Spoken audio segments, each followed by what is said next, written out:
Hey there, folks.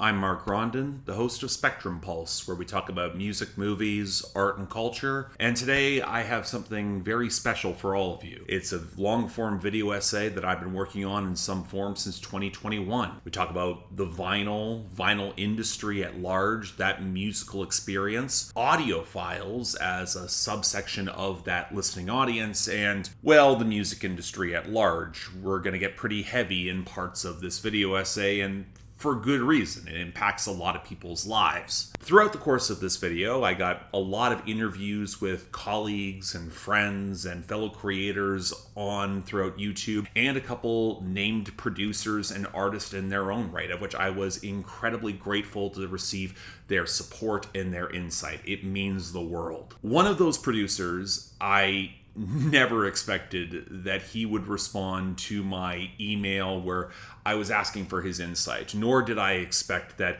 his insight would be so thorough, so granular, and so special. There is a way that he writes is unlike anyone else you will ever encounter. And the fact that he was so generous with his time was truly special to me. I will never be able to forget any of that. I truly cherish it. Now, he did not agree to appear on camera or provide any audio in question. That's okay. I was planning on reading it all, but as of recently, it's going to be a little bit more difficult. I will freely admit that. Behind the scenes, I've been kind of grappling with how to best frame all of this, because that producer was the legendary Steve Albini, and at time of recording, he passed away a couple of weeks ago. Not gonna lie, it's been something that's been weighing very heavily on my mind. I don't claim to be a journalist here, but I also recognize the import of having one of the last interviews that Steve Albini, a legendary figure in music, gave before he passed away. It places a lot of weight upon how to frame that information properly, not perhaps with reverence, but with the clarity that I know that he would have wanted and appreciated. It breaks my heart a little bit that I will never be able to show him the completed product of this video before he passed. I have the full transcript, so if any friends and family want to reach out and want a copy of his words that he sent to me, I would be more than happy to provide that at their discretion. And it's meant a lot when putting this together. It's when you start realizing what you're making isn't content anymore. It rises to a different level. It becomes a little scary. It's the sort of thing where you have to think about all the implications about what you are presenting and why and how. And I'll be honest, it's been weighing very heavily on my mind. It's taken me a while to get to the point where I am capable of filming this at all. So one thing that I will try to do is present Steve Albini's work in the full context that he was able to provide for me. And he sent me like 3,500 to 4,000 words of explicit content. Indeed, when I followed up with him the first time, he said, "I am taking my time with these answers. You have asked complicated questions, and I want to ensure that they are delivered correctly." And that means the world. And again, I will be reading from what he said, and I hope that I can do it justice in a larger conversation about an industry of which he has extremely strong opinions, and justifiably so. So with all that, I hope you all enjoy. Press the little button on the side. Yeah. Okay. Lean into it. In 2008, acclaimed progressive rock and art pop musician Steven Wilson released the companion film to his solo debut album, Insurgence. Now, there are some layered and rather complicated themes that fill up that album, but the film became most well known for images of Steven Wilson destroying classic iPods, framed as opposition to how Apple had increasingly constructed the rules surrounding the valuation of music, but also as a protest to the fact that Apple products did not yet play lossless audio files, specifically FLACs, which were widely held as having the most information surrounding the actual recording of the music. Now, to the average consumer, this was never going to be much of an issue. The iTunes Store had already established itself as an easy way to purchase music and drive the era of Napster, LimeWire, and BitTorrent piracy back underground. And there had been studies indicating that the average consumer neither knows nor cares enough about audio quality of the highest varieties, especially if it meant they could store less music on their iPod given the increased size of lossless audio. And as good as Insurgence was as an album, that companion film didn't exactly reflect well upon Steven Wilson at the time, and he knew it. Fast forward to 2021, Apple is finally rolling out the capability to play lossless audio through their streaming platform, Apple Music, an advancement in the streaming market that seemed most primed to target Tidal, the streaming service once partially owned by Jay-Z and is now more niche. Not FLAC specifically, but ALAX, a proprietary encoding format for Apple exclusively. And that same year, Steven Wilson releases the rather mediocre album The Future Bites, with the album's centerpiece being the broad capitalist critique Personal Shopper, all the while advertising plenty of exclusive colored vinyl pressings of that project. Now, this isn't uncommon. Artists at every level who have access to pressing vinyl tend to play the colored vinyl exclusive packaging game for functionally identical musical recordings, but in contrast to the attacks on consumerism on that album, it felt a little hollow. And of course, the album was available on streaming platforms at multiple quality levels. Yeah, this conversation's been long in coming. Right. Get this. Well, thank you so much for joining. I really appreciate you being able to get you on short notice, and we can talk a little bit about this. I've been a fan for a long time. Thanks for coming on board. Yeah, of course. Thank you for having me, man. What's going on, people? Myke C-Town here. I'm Michael Michelle Rogowski. I run Notes Reviews. I am also known as Notes here on the internet, and I review progressive rock, metal, music, and music that I just enjoy. Hi, my name is Annie as Undead, although I just go by Annie. It's a lot easier.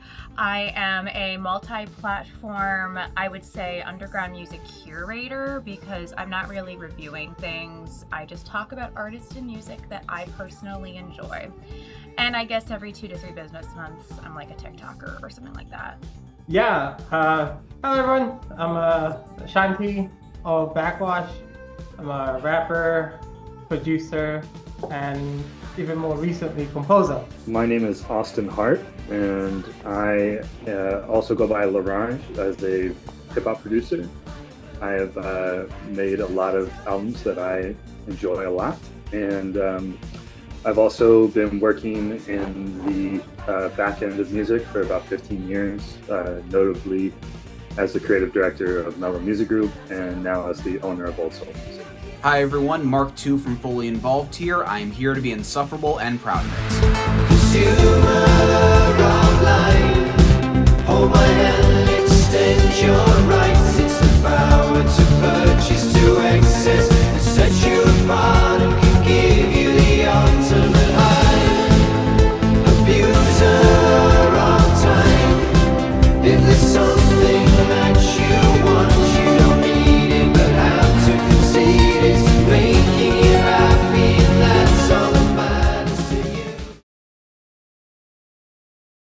Just a disclaimer right now, this is not a call out of any artist in particular that I'm going to mention in this video. They have to operate under a bad system that's getting worse as much as everyone else. They're trying to make their money however they can with increasingly diminished streaming payouts, the brutal cost of touring, and God help them if they're caught in a 360 deal in which the labels will take a cut from every single revenue stream. And while some of them certainly don't look good in hindsight, it's worth seeing the full picture to place everything in context. If anything, the greater villains here are the ossified, lazy, and nakedly corrupt record labels who are making money hand over fist, exploiting artists and consumers alike, alongside the streaming companies who are right there, often openly denigrating the labor required to make the art that sustains their very existence. And hell, sometimes the labels will own chunks of those streamers. And hell, what about the audiences, who for all of their self-proclaimed technical technical expertise in this space should be more understanding of the systems in which they participate and live. I mean, it helps to be aware of how you're getting exploited so you can better pinpoint cause and solution.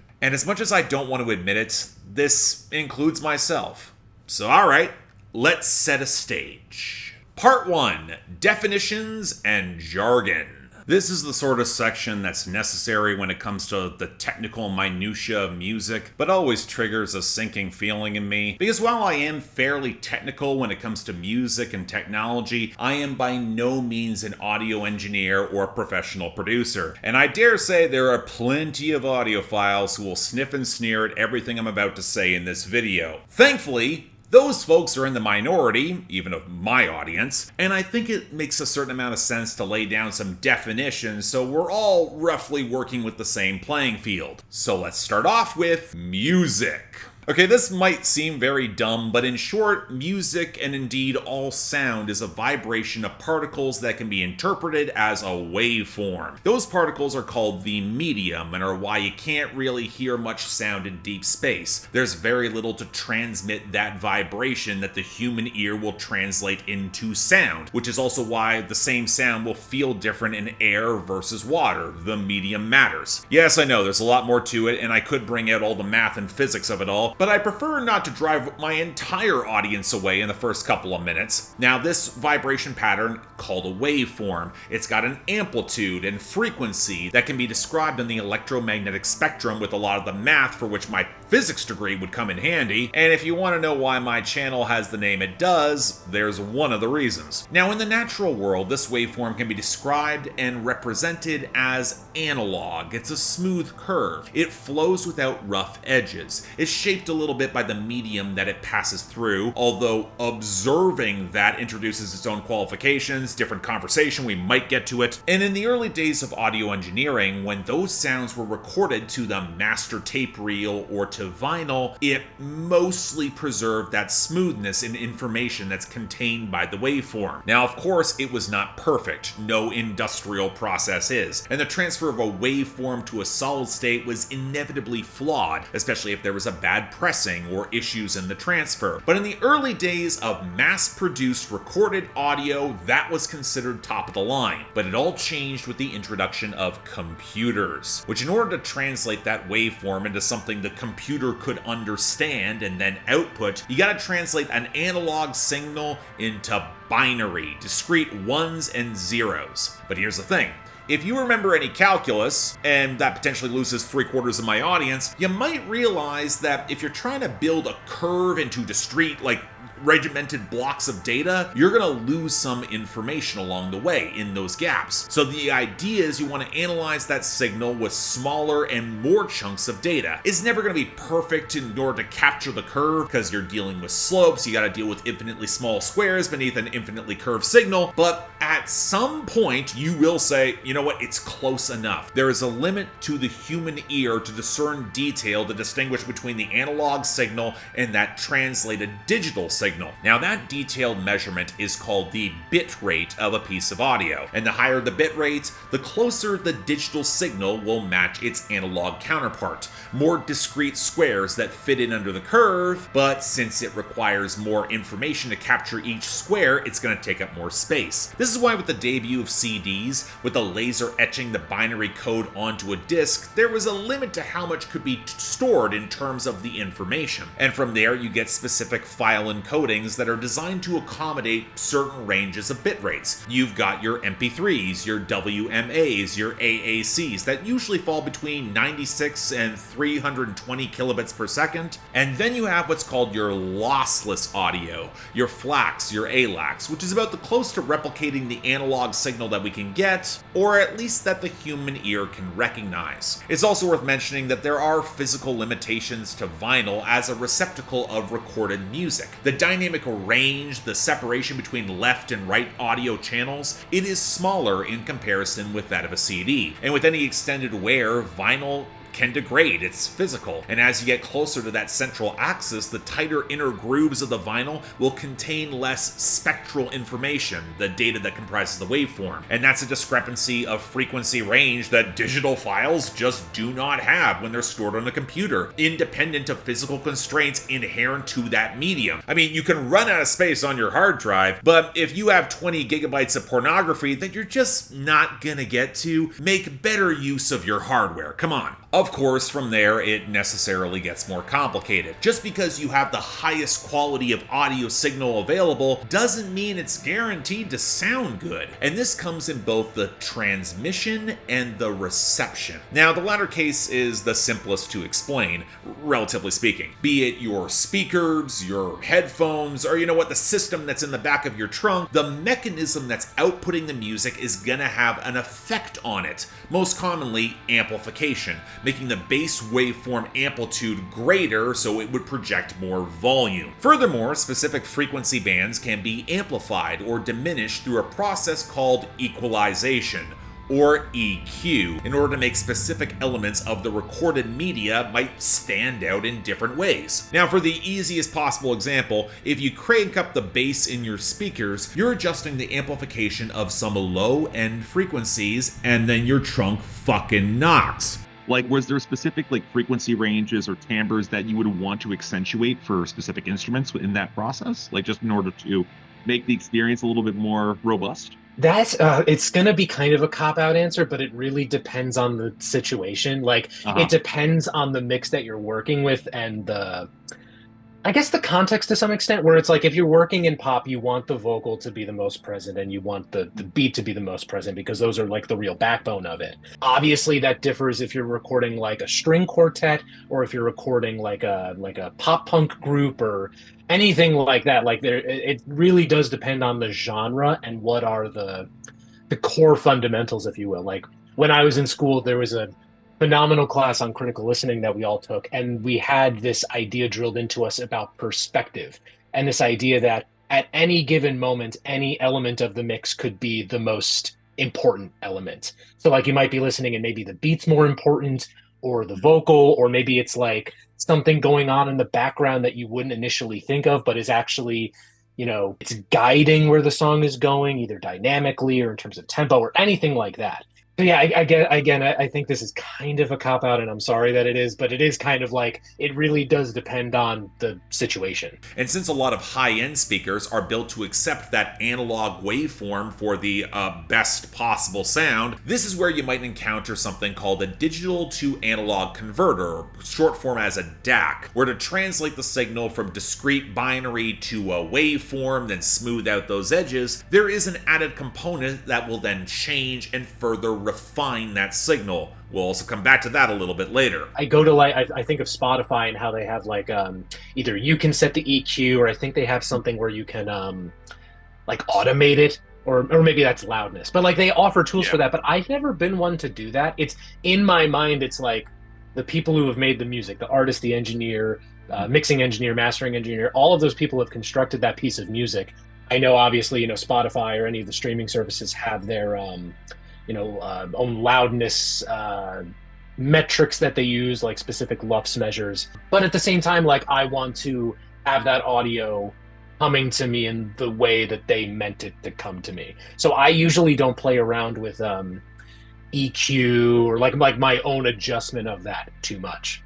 There are a couple meanings for equalization, the layperson's meaning being the tone control on your hi-fi, about which I am absolutely agnostic, do not care at all, and the professional one being the standards in place to linearize tape recordings, IEC1, CCIR, NAB, AES, etc. And you know what? That is just on the receiving end, what the consumers might deal with. When it comes to the creation and transmission of music, you can identify so many points where the making, recording, producing, mixing, and mastering might introduce changes from analog to digital or vice versa. Not just from computerized or synthetic instruments, but someone who might record the entire album analog and then have it digital digitally mixed or mastered? So that's actually a really interesting question, because it's something that I had never really considered until all of this new technology started coming out, and I started seeing these producers interact with me and speak in a language that I didn't fully understand. And I had seen something that somebody on some Facebook group I had just seen, they recommended that the first thing that you should learn when you start producing is time stretching. And I've never time stretched a thing in my life. The way I produce is not different from how people produced in the 90s or very early on. I sort of molded my style around producers like DJ Premier and Pete Rock and Prince Paul. So there's a lot of technology that has passed me. So when it comes to actually digitizing it, it's the last thing that happens. The beat is done all on my MPC prior to when it goes in. Now, for context, mixing refers to individual signals from specific instruments, voices that might be fine-tuned or shaped. Mastering refers to working on the entire composite sound as a whole, putting it all together. And that last category is really important, because albums can be mastered for digital files or for vinyl specifically. And that can change the entire listening experience of the project depending on what frequencies might be accentuated or de-emphasized. Because that's fascinating, because one thing I've been trying to explore is the difference between how someone mastered for vinyl versus how one masters for a CD versus streaming prioritization. I don't know. I'd have to look at the credits. I imagine it's different people who mastered, or maybe it's the same guy who mastered for streaming and then mastered for vinyl. How do I put this? I wonder how prevalent of a position it is for vinyl mastering engineers. Obviously, vinyl is still a big deal, so I imagine the market's there, but I don't know, maybe there's also something where it's like there isn't a market for vinyl specific mastering engineers, and it's just something that the engineers out there just have to learn how to do. I can only think of a couple instances of that, basically stunts, where there was complex anti-phase information in the opposing stereo channels, something that would be difficult or impossible to cut into vinyl, but not a problem for CD, cassette, or streaming. Almost always the goal in the studio is to get it right in the control room and then send it out to whatever listening formats are in use at the moment. Yes, absolutely. So the typical process is when you release an album for streaming on Bandcamp, you have your masters, but when it's time for the album to go to the processing plants, you need to kind of like remaster it, and that's when you get like a vinyl master. Yes, I have. In an ideal world, you always do that. The reason people don't do that is because of the cost of it. Yeah. It's not easy to afford to have your records mixed once, let alone multiple times, or mastered once, let alone multiple times. When you go through that, some engineers, it's part of the package. You just get the vinyl versions, you get the performance versions, you get the radio, and you get the digital. But for the most part, in my experience, when you finish a record, you finish the record, and the record is what goes out there, and the formats adapt to the music you made, not the other way around. I'll give you an example.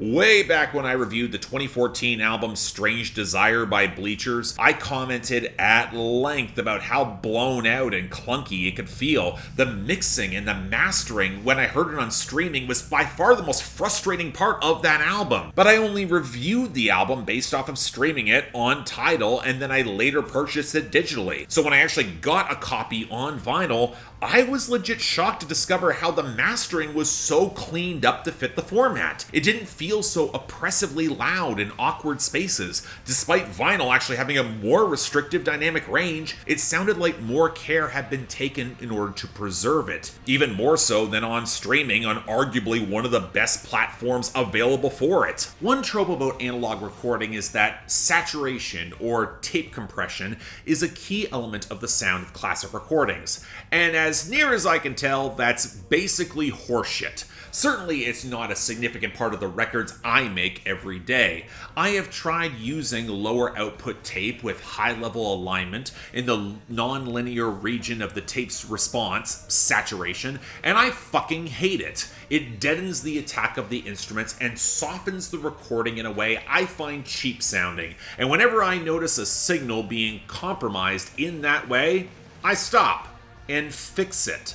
I think it is absolutely hilarious there are devices and plugins that are marketed to recreate this failure mode for the digital era, where engineers don't suffer it accidentally. There's something of an insult buried in that trend, where the classic recordings of the analog era aren't credited to their greatness to bands sounding awesome, and careful engineers recording them accurately, but rather to the distortion, compression, hiss, and hum of things being recorded poorly. It's like seeing a GTO race by real fast with a dent in its fender, then taking a hammer to the fender of your Kia Sorento, thinking that the dents are what make a car go so fast.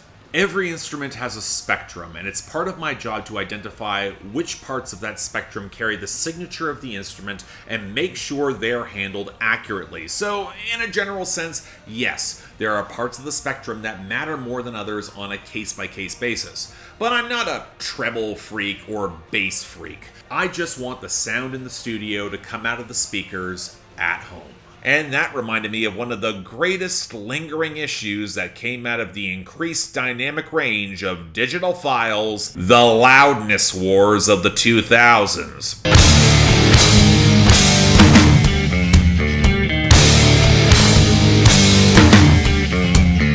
Where in order to crank up the amplitude and volume as much as possible, songs were more compressed and they lost some of that dynamic range, the space between the quietest sounds and the details and the loudest. And at worst, they were actively distorted. Oh, I mean, the absolute meme in terms of like differing loudness levels between releases, Def Magnetic. Yep, where you could go to absolutely. Guitar Center and it's like, oh, these songs sound excellent, and then you go to CD or streaming and it's like, oh, I'm literally getting a brick jammed into my ears. So it became fascinating to recognize that mastering a record for vinyl kind of pushed against all of that and shaping a different sound. And it was not just with Bleachers.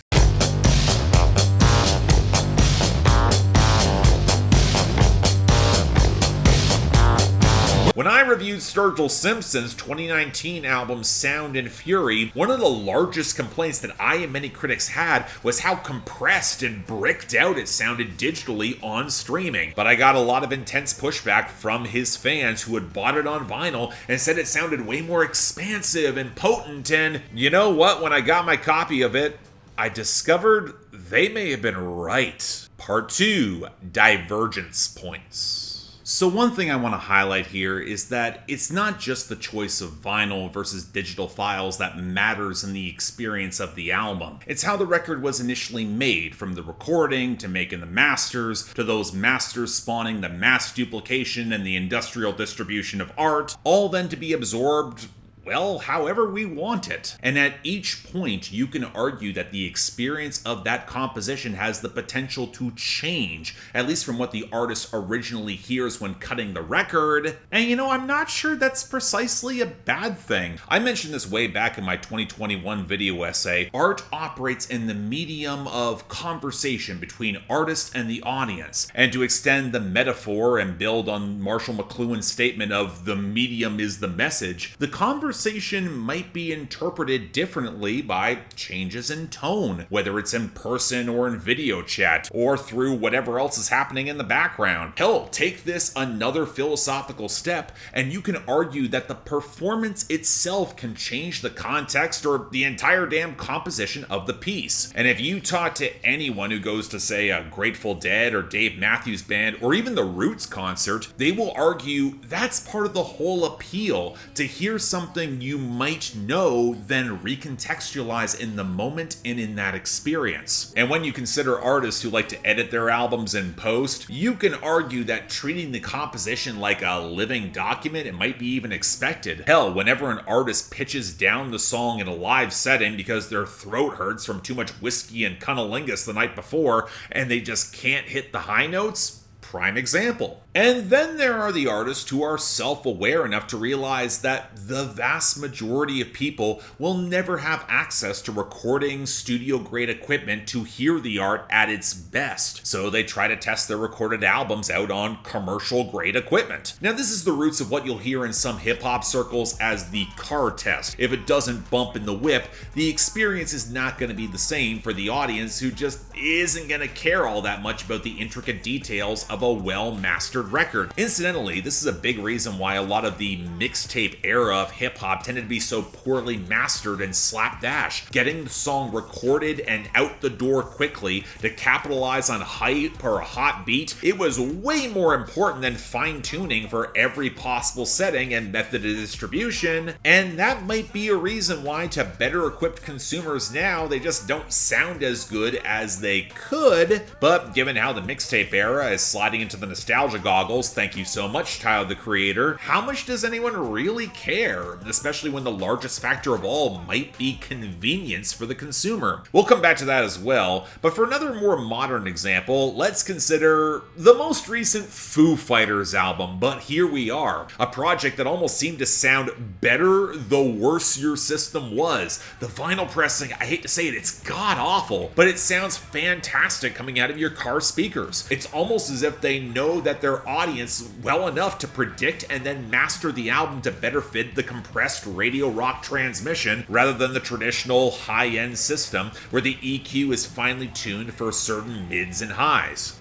There are some albums and some projects that frankly, for example, like on my high-end turntable and hi-fi, frankly sound like shit because maybe they're super lo-fi and they weren't meant to be kind of listened to with that sort of type of equipment. The debut Germs album comes to mind. Like, that's a record that I love, but I would not play it on that turntable. Well, I think it comes down to there's a key example I'm thinking of. I did a deep discog dive on the Beatles back in 2021, I think. Yep. And I mentioned in that video, something I don't care for is the fact that you have I Want You, She's So Heavy, which has this massive dynamic noise build in the last half, and then it just drops, and then it immediately goes into Here Comes the Sun, which is the complete polar opposite. And I was like, oh, well, man, it's such a jarring thing to go between those two. I guess some people might like that, but for me, it just came off as, very off-putting. But then people were telling me, no, that's where the vinyl breaks. You have the first half that ends with I Want You, She's So Heavy. Then you, have that, by nature of, having to flip the record over, you have that bit of downtime, and then you get into the second half, which starts off a completely separate way. So I was like, maybe that's not necessarily a flaw then of the record. Maybe that's just simply that is a feature, exactly. And it's something that has been even more highlighted because of the change in format if you listen to it on CD or on streaming. Again, it's not a flaw necessarily, it's just a feature. And it makes you listen to the record in a new way, which is not necessarily a good or bad thing, it's just an interesting thing. I basically only listen to records, so I still think of things in terms of single, EP, or LP, and I love the measured way an album side can unfold as a narrative, when there's a little pause while you get up and flip it over before the story continues. Certainly there are long-form symphonic or experimental pieces that are better served by long-format delivery, but those are pretty rare. But now we gotta talk about that elephant in the room. The people who believe there is a definitive way to experience music. A way in which they have impeccably preserved however they can, and at great expense, Audiophiles. Oh boy, this is not going to make anyone happy. Okay, I'm sure some of you could figure out who these guys are by the name alone, but for very loosely defining this to start, an audiophile is someone where at every stage of the process, they want to capture the best possible ideal of the recorded piece of art. These are the folks who buy test pressings and master recordings, who will spend tens of thousands of dollars on their systems and their listening rooms with the best acoustics in order to accentuate every frequency to best align with the art in its most perfect form, or at least what their ideal of perfection is, to be a little bit more forgiving here, even if it is very revealing. I have the luxury of listening to original master tapes through sterling equipment and speakers in a controlled listening environment every single day of my working life. I get the best possible listening experience every day, so I don't chase it at home. When I listen to music on a nice hi-fi, I often think that it sounds lovely, but I'm listening in a different way, almost passively. I don't make a lot of demands on home listening because I'm not using it for critical purposes, just listening for fun, and I can listen to almost anything and hear what's fun about it. I see the term audiophile being used in a couple of different ways. One is somebody who just likes to listen to records on a nice hi-fi, and that's completely comprehensible and understandable to me. The other is someone who invests part of their identity in searching for the ultimate experience, or attaining satisfaction with building a system rather than just enjoying the sound. Knowing the details of the system, searching for small improvements, it's kind of a hobby in itself, like collecting baseball cards or building a model train set, and while I respect such efforts, they don't suit me. The comedian Pete Holmes made an offhand comment about sabermetric-obsessed baseball fans, principally concerned with the stats and derivatives of baseball, not the game itself. He described this behavior as staring into the back of a clock, and that aptly describes my confusion over some of the audiophile writing that I have seen. To a degree, I mean, I think like most things, you could kind of take it too far. You know, like if I only limited myself to musical experiences where I knew that what I was going to be hearing was like the highest bit rate, the highest fidelity, I would only be listening to music like a 1/12 of the amount of time that I do. It's one of those things where I think it's, if you were to ask me, like, if I care about the specific tenets of audiophiledom, if you will, like, do I care about like music fidelity? Do I care about the preservation of music? Do I care about listening to it in the best possible format and in the best possible environment? I would say yes to all of those, but there's also just like right now what's keeping me from going that full distance and saying yes is just I am not invested into it to the degree that some other people are, and it's just I'm not at a place in my life where it's like it's such a rabbit hole that you can go down to get like the best quality, where it's like you've got to have the best, you know, audio device, whether it's a turntable or like a 5-disc changer, like a classic Sony type, but you also have like have to have like the best cables from that to your speakers. You've got to have a DAC. You've got to have, you know, like make sure that if you're using the record player that it's balanced in the right way. So you've got to get the right tabletop, or you have to do I know like my turntable has the thing with the legs where you can like lower or raise them so that it's a completely even playing field. But then after that, once you get all the listening, it's like, okay, but what about my space? Is it acoustically treated in the right way? Like all of this other stuff that at some point in my life I will fully invest in. I will take that plunge. But right now where I'm still renting, I'm still in an apartment, it's like I'm not at that place just yet. Now, some will rely heavily on science to determine top-of-the-line equipment and audio ranges, such as studio musician and technician Ethan Weiner. Others, such as audiophile Robert Harley, take a position that's a little bit more rooted in subjectivity. Now, I did some research to try to see if I could extract some sort of philosophy of audiophilia, and this is probably the best possible one I could find, lightly paraphrasing from the philosophy professor David Hildebrand from the University of Colorado. The transmission theory of music, the one which aims for a neutral, transparent conveyance of the original reality, sees each element in the sequence atomically, connected contingently. But on a model premised on continuity, elements and sequences have heuristic reality only. They are more profitably understood as interdependent and co-constitutive. So translating that out of academia, it effectively means that within a neutral environment, one that wouldn't otherwise distort the transmission of the original piece, or to quote the audiophile terminology, straight wire with gain, an audiophile experience is one that can identify the unique traits of the instruments within a mix, but understands the connective tissue in the compositions, where you can discern both individual parts and the greater composite whole. It's analogous to how some have described good taste beyond art, especially in wine or scotch. Philosopher David Hume applied something similar to wine tasting: recognition and appreciation of the fine details in the micro while experiencing the best possible macro. And the extrapolation of this argument forwards towards objectivity is that you should find art that maximizes both capacities. So to quote him directly, "A good palate is not tried by strong flavors, but by a mixture of small ingredients, where we are still sensible of each part,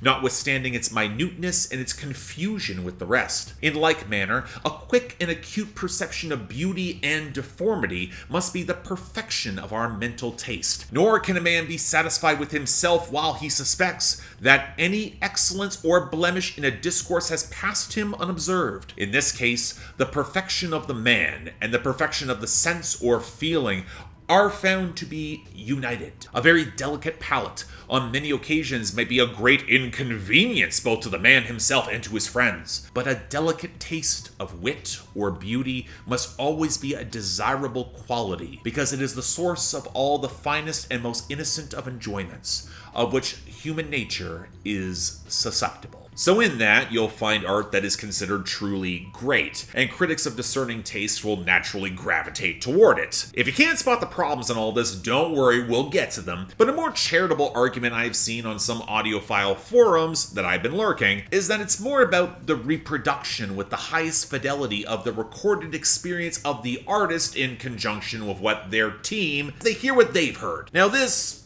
also has problems, but from a point of practicality allows a little bit more leeway to accommodate the reality that no equipment is perfect, or can ever deliver the neutral presentation of the artist's work, assuming the artist even wants that, and we'll touch on that complication a little bit later. As a listener, how much do you care about audio fidelity or quality in the listening experience and the recording experience? I mean, I'll start in reverse with recording. Back when I did that more actively, I mean, it was paramount to everything. Yeah. Like the idea is that like you want to start with as high fidelity, as high quality a sound source as possible, because I mean, for some reason, let's say you were recording something and you recorded everything as MP3s instead of like WAV files or something that's lossless. Like from the jump, you're working with MP3 quality audio, and then if you start exporting that to other MP3s or other files, then that's just degrading the audio even further. I'm not saying anyone would ever want to do that, but it's just to the point that like when you're recording something, you want the quality to be as high resolution as possible. And then of course with different release outputs like MP3s or AACs or anything like that, the audio is going to go down a little bit, but at the very least you've started from some place that's high quality. And then that gives you flexibility as well for like a lossless listening format, like if you're on Tidal or Qobuz or whatever, the like Apple Music has their own lossless format now, I believe. So yeah, on the recording end, it's absolutely paramount. On the listening end, on my end, I go back and forth sometimes. So it's like with the CD one, for example, like CDs, you've got like that 16-bit, 44.1 kilohertz. Like that's like CD quality audio. It's phenomenal. But at the same time, like I was using like a Sony Discman to listen to it. And then I had these like $10 earbuds that I got off of Amazon. It's like, those aren't necessarily the highest quality format that I could get. That's not the highest quality gear. Or like if I'm listening to something on Tidal or Qobuz, like the source there is lossless, but then I know that these are, compressing and tweaking the sound to some extent as well. So I think in the listening experience, I've accepted to some extent that like when I'm listening, I'm not getting like the most pristine quality that I could get, but it is at a level that I am okay with, at least when it comes to streaming. And then if I'm trying to do something more active, like, in some theoretical sense, if I've got like the record player set up or something like that, then I want to invest a bit more in that. Makes sense. Just a side question: when to any of your streaming setups, did you ever invest in a DAC at all, or? I have not. The closest I've gotten was that I invested in a I'm forgetting the exact term for it, but it's basically like the preamp that a record player uses if you don't have a preamp that's built into the record player itself. That's the closest thing I have, but I haven't gotten into like DACs yet.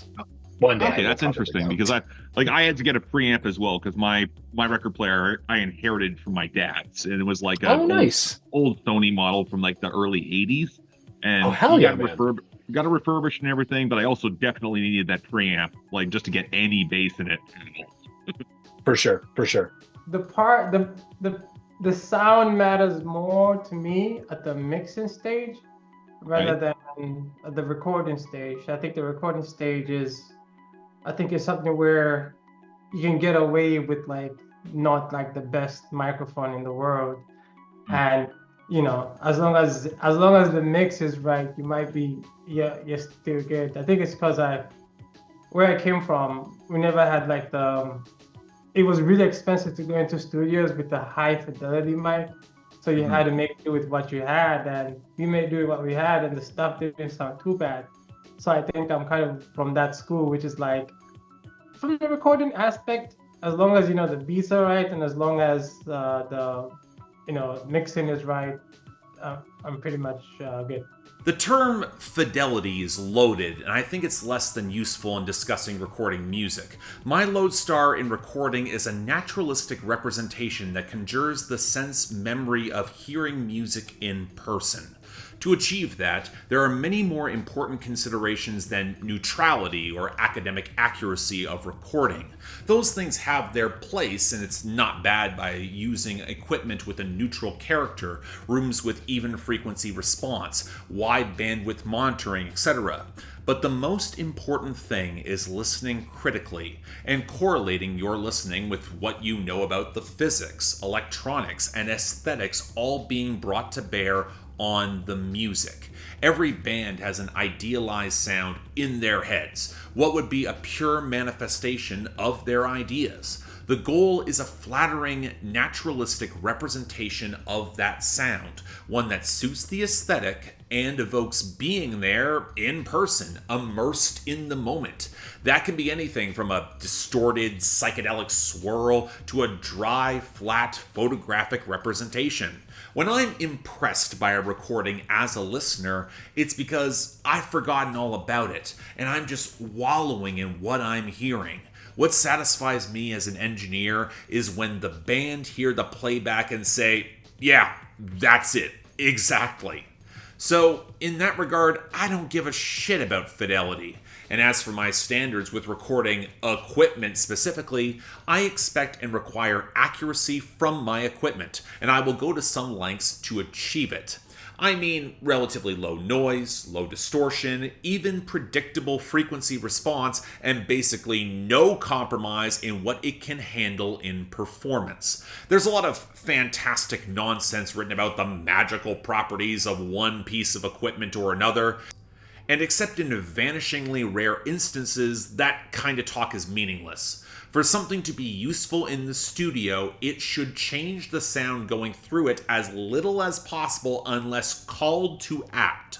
For the most part, the output should sound like the input, or I'll stop and fix it. But you know what? There is a part of me that wants to be forgiving to the audiophile crowd, partially because at many points, I can argue I share a lot of common ground with them. Yeah, I'd pay for a Tidal subscription because it pays the artist better. Please cancel Spotify. It's 2024. They're only raising prices and there are better options. But my original reason for getting it was better sound. And even then, if you're streaming off an iPhone, say, you better be prepared to buy a portable DAC because Apple's been allergic to actually transmitting lossless audio without third-party hardware. Hell, it was that commitment to compression that pissed off Steven Wilson so much in the first place over a decade ago. It's a big reason I spent a lot of money on headphones and my own sound system, and I tried to cater to the acoustics to it, and how I'll fiddle with the EQ settings for individual records to hopefully make them sound a little bit better to me and me alone. And hell, a lot of that does translate to my work as a critic. I care an inordinate amount about production and mixing and mastering, where I know for a fact I have lost parts of my audience whenever I go off about it in comparison with stuff that might be more tangible to the untrained ear, obviously heard on commercial grade equipment, instead of trying to pay greater attention to those micro details only I might care about. And yeah, over the past past 4 or 5 years, I have bought a lot of vinyl, where I know that in a lot of cases it's far less convenient or doesn't offer the same capabilities as digital high-fidelity audio. But there's still this texture to vinyl sound, especially on records properly mastered for it,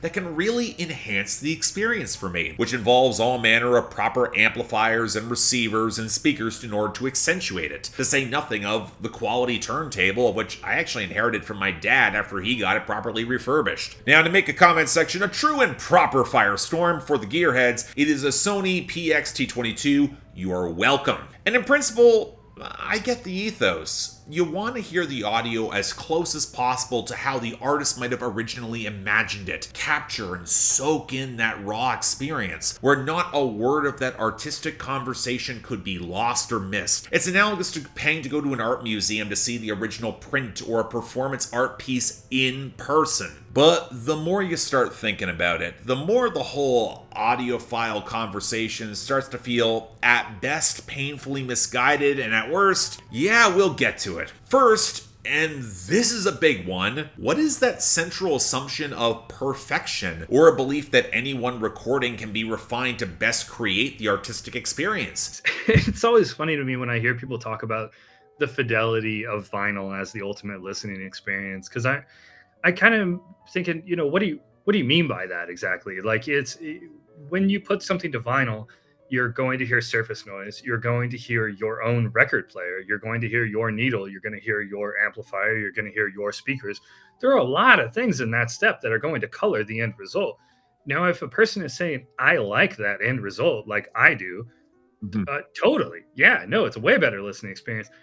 But if you're trying to say that's the way they intended it, there's no way any artist could possibly anticipate the situation that, you got a Crowley vinyl player for your birthday, and now that's the ultimate listening experience. Sure, I'm not against the idea that it can be made better or more clear to better match that master recording, but again, argument of practicality. Recording and distributing media, especially physical media, is an industrial process in our modern world. There's going to be flaws at some points that you just can't control, which is often why audiophiles have a certain subset of records, pressings, and recordings they will consider to be ideal for the experience that might align with their taste. Tends to be a lot of classical music, jazz, and 70s prog rock in my experience. That's very revealing that the ideal is considered fundamentally nostalgic. When I have a free moment and I get the opportunity to do so, I'm excited to pull out a copy of one of the best produced albums of all time, Abbey Road, and throw that on there, because on a system like that, on an audiophile type system or something that you're really kind of putting money into,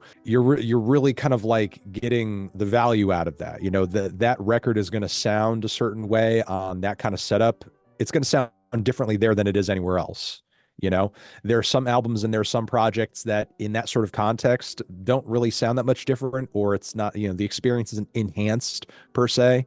And when you go down that rabbit hole, there's tons of like bullshit that they upsell you on. It's like, oh, do you want gold cables so that the electricity going to your speakers is like, it's just crap. I had heard anecdotally that the mono version of Glenn Gould's Goldberg Variations was better than the later stereo re-recording, and when a client got me a copy as a gift, I was delighted that I got to hear it finally, and I did appreciate what everybody liked about it.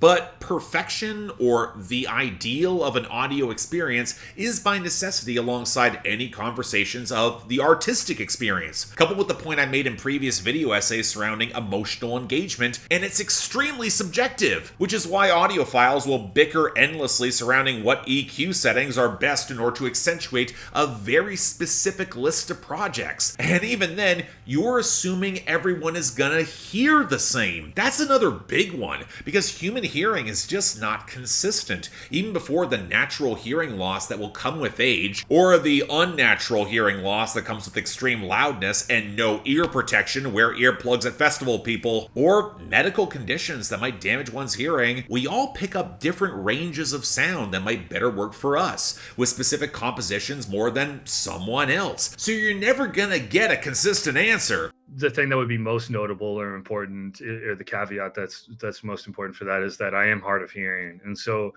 I'm deaf in my right ear after series of surgeries that just left me deaf in that ear in my late 20s. I don't think as much in terms of fidelity or in terms of the listening experience from that side nearly as much as I may have done previous to that. But with that said, fundamentally, I honestly don't really care about the fidelity of music in general. And I would go as far to say that goes beyond format and actually goes to the recording process and the songwriting itself. For me, it's a little different because I do have a good amount of hearing loss, and so with that comes a decent amount of frequency loss. And something a lot of people don't think about when it comes to hearing loss is the compensation that my ear does. So there are some times where some frequencies become very, very harsh to me, some mid things, or and I think that happens with a lot of people through ear fatigue. I think it just happens to me a little faster. And so when it comes to the air of a song, the highest frequencies, I have to essentially do what's called mixing with your eyes, which is what they tell you not to do, right? I don't really have a choice. So I have to do that, and then I have to send it to somebody that can hear those frequencies and tell me whether I did a good job or not. I might go off about how, say, the chipmunk vocal effect is excruciatingly annoying to me, but the critical acclaim and popular success of the chipmunk soul of, say, Kanye West in the 2000s proved that I was in the minority there, even if, ironically, Audiophiles used to take great issue with Kanye's critically acclaimed work in the late 2000s for how blown out and compressed it sounded. That's 808s and Heartbreak and My Beautiful Dark Twisted Fantasy. And if you go back to those old message boards at the time, this isn't even a new observation that's coming. Have you ever heard, Myke, My Beautiful Dark Twisted Fantasy on vinyl? Yes. It's not good. It's not good.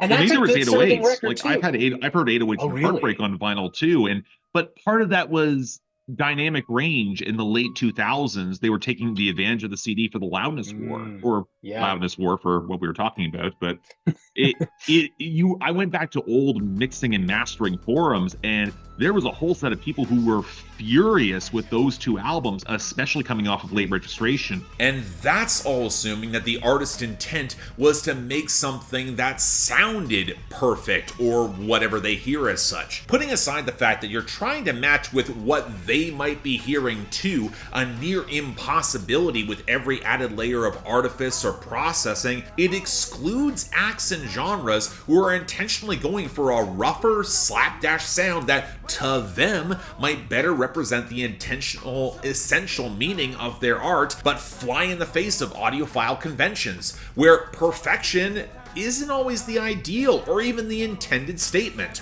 And again, some albums that are just really lo-fi and grimy and don't lend themselves to some kind of shishi foo-foo audiophile system. It's like, just because you're listening to something through an audiophile system doesn't mean you're going to be having a good experience. And it doesn't mean that it's the best of experiences that you can have. Take up SoundCloud rap. It's been notorious for being so bass boosted and distorted, but that's part of the sound's punk appeal, pushing back on expectations of what good mastering should sound like in order to embrace that DIY approach to creation. And raw black metal sounding like absolute shit, it's in the exact same territory. Whenever someone is trying to set a norm of perfection by excluding those who will not fit the bill, be it intentionally or otherwise, there will be those who will aim to include by embracing imperfection, or simply embracing a rougher sound in order to create the atmosphere that they might want. To me, the act of making music is meant to reflect life, and in my experience, life is rarely that pretty. So if you have something that sounds like a human, I'm more interested in hearing it. And sometimes that can actually be, the quality of the music itself, the fidelity of it. But also, and from a much more practical standpoint, some of my favorite albums in the world are not recorded well, or mixed well. Or I was listening to one of my favorite albums, Neutral Milk Hotels and the Airplane Over the Sea, which is arguably mixed incredibly well, or arguably mixed just awful. it's kind of, what your taste is. But it's also one of the most human albums. That's why I love that album, is it feels so human to me. So like ambient reverb is kind of interesting. My wife recorded a couple songs inside of a church with sort of a jury-rigged recording setup, and it would have been awful if it was the whole album. But for this song, it's really beautiful. It's really stunning, and the natural reverb of that is amazing. You don't see that as much anymore because you can do so much digitally that really does emulate the reality of that well. And I know a lot of people might argue against that, but 99.9% of people I think would not be able to tell the difference, which I don't know if that matters. The intention probably matters quite a bit when it comes to art, but so ambient noise, and again, the opposite is overly dead recordings is an extremely common thing. And a lot of people have leaned into that recently because they want to leave as much room for the mixing engineer to add their own character and their own flavor to it. Because, there's a common saying that's like, you can't undo a recording in mixing. You can add, it's much more difficult to subtract. If you think about compression, where you're taking the lowest signals and elevating them, and the highest signals and reducing them, when you talk about reverb or the trails of the room noise is going to be that thing at the floor, and so all of a sudden you are now bringing that reverb up, and you're bringing the voice down, and that can be something that people like, or it can be something that you work around. But a lot of the times when you're mixing in ideal world, you'll do the EQ, compression, and all this, and then you'll add reverb at the end, so that way you're just adding on to something you've already created, whereas it's much more difficult. So that actually brings me to really the essence of what I'm saying, is that the easiest path to record and to mix is the safest. And that is why 99.9% of people that are recording are trying to make their records sound as little room noise as possible, as bare minimum as they possibly can. Very, very few people are adding compression to their vocals when they record, or EQ even. A lot of times they want it to go, straight from the vocals into the AD. And so it's, and that has made music easier to make as well. A byproduct of that is that it's now cheaper to do that. It's easier and it's cheaper, and it's a closer connection to getting your voice into the recording if you don't have to stop and then do different settings or re-record something because it didn't sound good. I should also add that the whole concept of perfection is what sparks a lot of furious arguments between those who like vinyl versus those who actually prefer the digital files, because the former builds in some specific textures and has material limits that mathematically prevent the sound from being as expansive or dynamic. And yet, likely in this very comment section, you're going to find at least one old rock snob who worships Jack White, cutting everything analog to tape, who will swear the only music worth hearing is on vinyl. And you know what? Pay no attention to how Jack White himself has started using more computers, to mixed results. At this stage, with the contraction of the music industry due to declined sales of physical media, the majority of recorded pop music is not being made in professional studios, not being monitored in controlled environments, and otherwise not subject to rigorous standards while it's being made. Essentially, the entire music business operates by having freelance people make tracks on systems of their own device and present them to record labels as finished product. The old system that included in-house studios, trained engineers, and professional producers does not exist, and it doesn't make sense to evaluate music on the basis of a system that doesn't exist anymore. Sure, there are still records made by functioning bands, where the process is similar to the analog era. But as regards mass appeal pop music, they are a tiny fraction of the complete spectrum. The sound good test is the most important test, I think it's like a lot of artists, when they receive their, when they receive the mixes and masterings back, I don't think they're really thinking too much of how it sounds from a technical perspective. I think for them it's just does this sound good, And okay. Yeah, I think this is why I'm always impressed by people that can make the music, mix it, and master it, right? Because they have, it's usually recommended to find somebody else to master your work for you, but you know, there are some people who make the work, mix it, and master it. They have such a much closer DNA to what the song is supposed to sound like, because you are with it at every single step. I have one opinion that I guarantee you will not hear from anybody else, and that will inevitably be controversial. Is I would advise any audiophile that has gone through that process to set up their audiophile equipment, sit in the perfect place, and then listen to an MP3 on it. Because I am controversially an advocate of compression having an interesting byproduct. We associate compression only with reduction of fidelity, which is true. And I'm not arguing against that, obviously. I'm just saying that there are lots of examples of compressing fidelity down to create interesting artifacts that would potentially add to an experience of listening to it. I think a more enjoyable experience for me would be listening to that same song as an MP3, as a FLAC. And, you know, with that audiophile setup, I mean, I can't deny the quality of a Macintosh, you know, blah, blah, blah.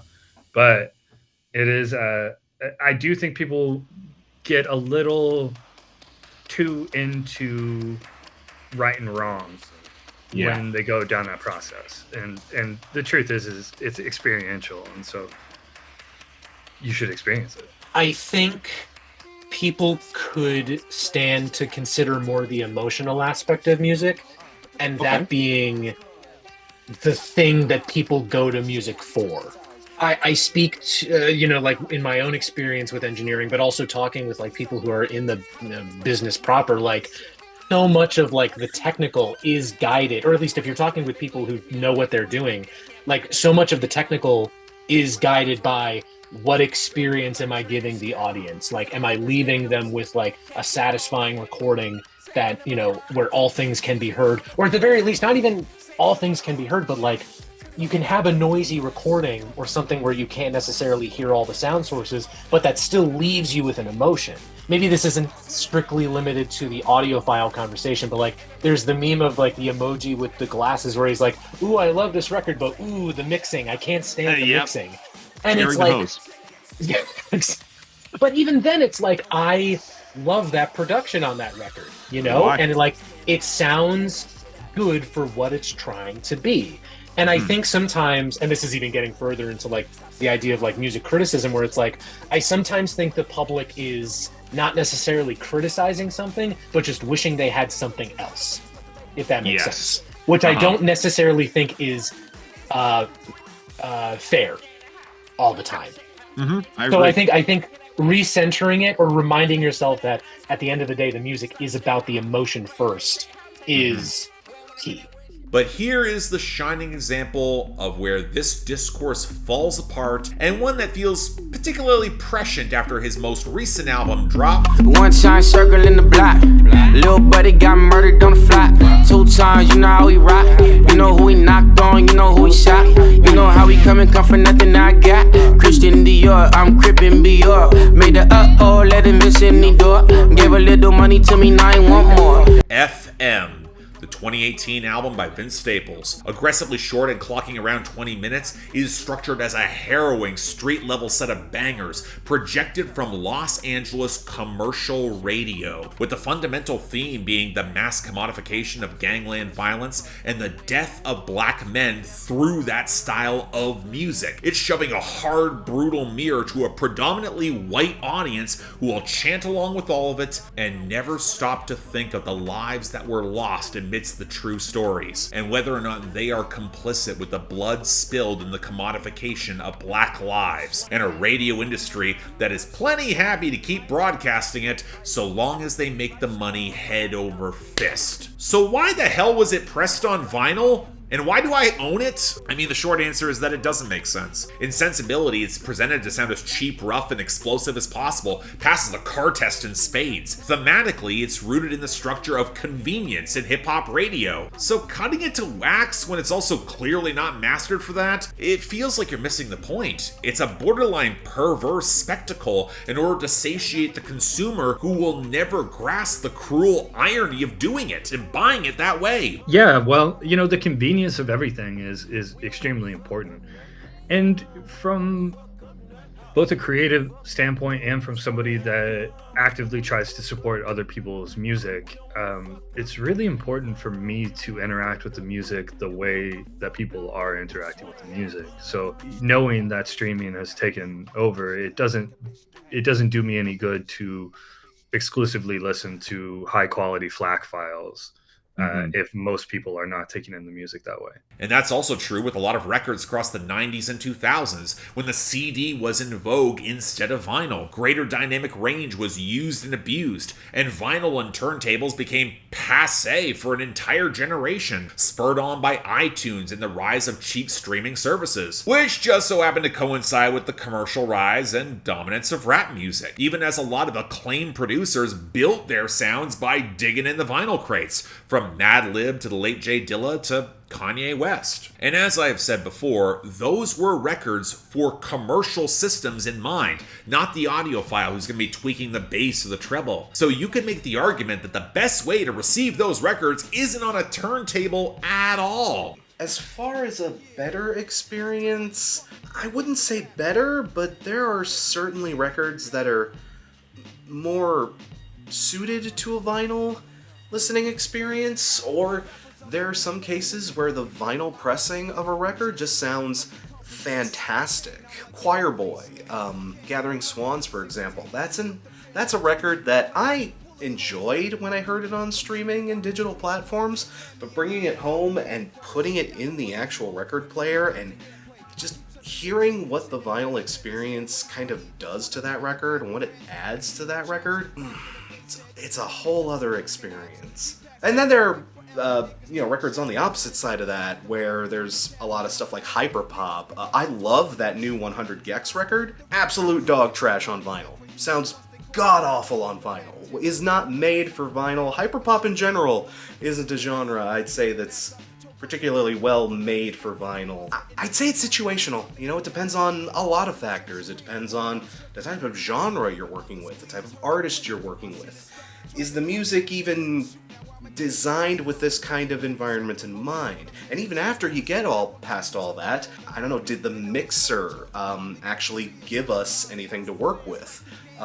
Did the masters that they used to make this record, are they actually worth a damn? Or did they just use the same buzzed out MP3s? Or did they just use the same digital quality thing that they pulled from 2005 MP3s or whatever to just slap it on a record and make no actual changes to account for that? A lot of records from around like the early 2000s, like I'd say at the point when vinyl was completely dead, to around like say the early 90s to about the early 2000s or so, that era where vinyl just completely vanished for a while. Anything that gets a vinyl release from that era, it's very hit or miss, because a lot of the releases you get are just those same CD mixes, just slapped on wax. And, you know, I feel like with a lot of records, you do have to take into account what you're doing when you bring it over to wax. Maybe a little ironically,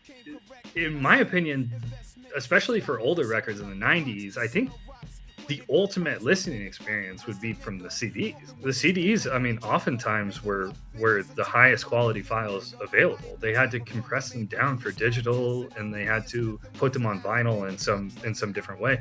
There are a lot of CDs where, you know, you get these 24-bit depths, you know, these really like incredible FLAC files on there. You know, they've kind of aged out. You never hear anybody talk about how CDs are the ultimate listening experience, but I mean, it depends on what we're talking about. Going into some of like a lot of those records that were mastered in the 90s, or they were mixed and mastered in the 90s, and then have been reissued in the 2010s or the 2020s. As a producer, have you seen a lot of attempts to accommodate the change in dynamic range from CD to vinyl, or like has there been work done there? Typically, I really I have mixed feelings on the reissues in general. On one hand, and this is probably the most important part, is that anything that an artist can do to bring more attention to something that they had done to potentially help their career is something I want for them. For sure. With that said,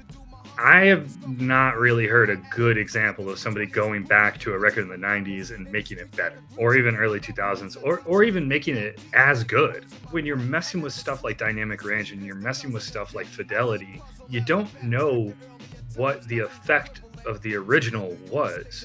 There could be, and maybe almost arguably probably is, some amount of that low fidelity that led to the lizard in all of us really attaching to this music in some subconscious way. It's like a director's cut of a movie. Like when I go see, like, Blade Runner is one of my favorite movies, and there are 5 director's cuts, but only one of them's good. The other 4, I'm like, just watch the version that came out in the movie theater. I mean, it's so you can, if you go back and find the original files, if you have the stems, if you want to go and like revisit something that you knew you cut corners on, I'm always down to hear an artist's vision for that. But I've 99.9% of the time, I'm like, I'm going to listen to the original. It's also why there is still a cassette market today beyond some retro enthusiasts and nerds, especially in punk and metal, where the rough production, it's often a feature, not a bug. Go even further, there's an argument to be made that the often unrefined mixtapes of Dat Piff in the 2000s and 2010s could never be refined to the point that would align with the desires of audiophiles, but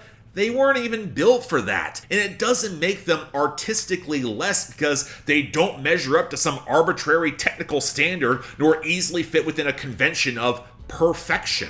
It's funny, I would say yes, but I wouldn't keep it strictly to the context of recording formats.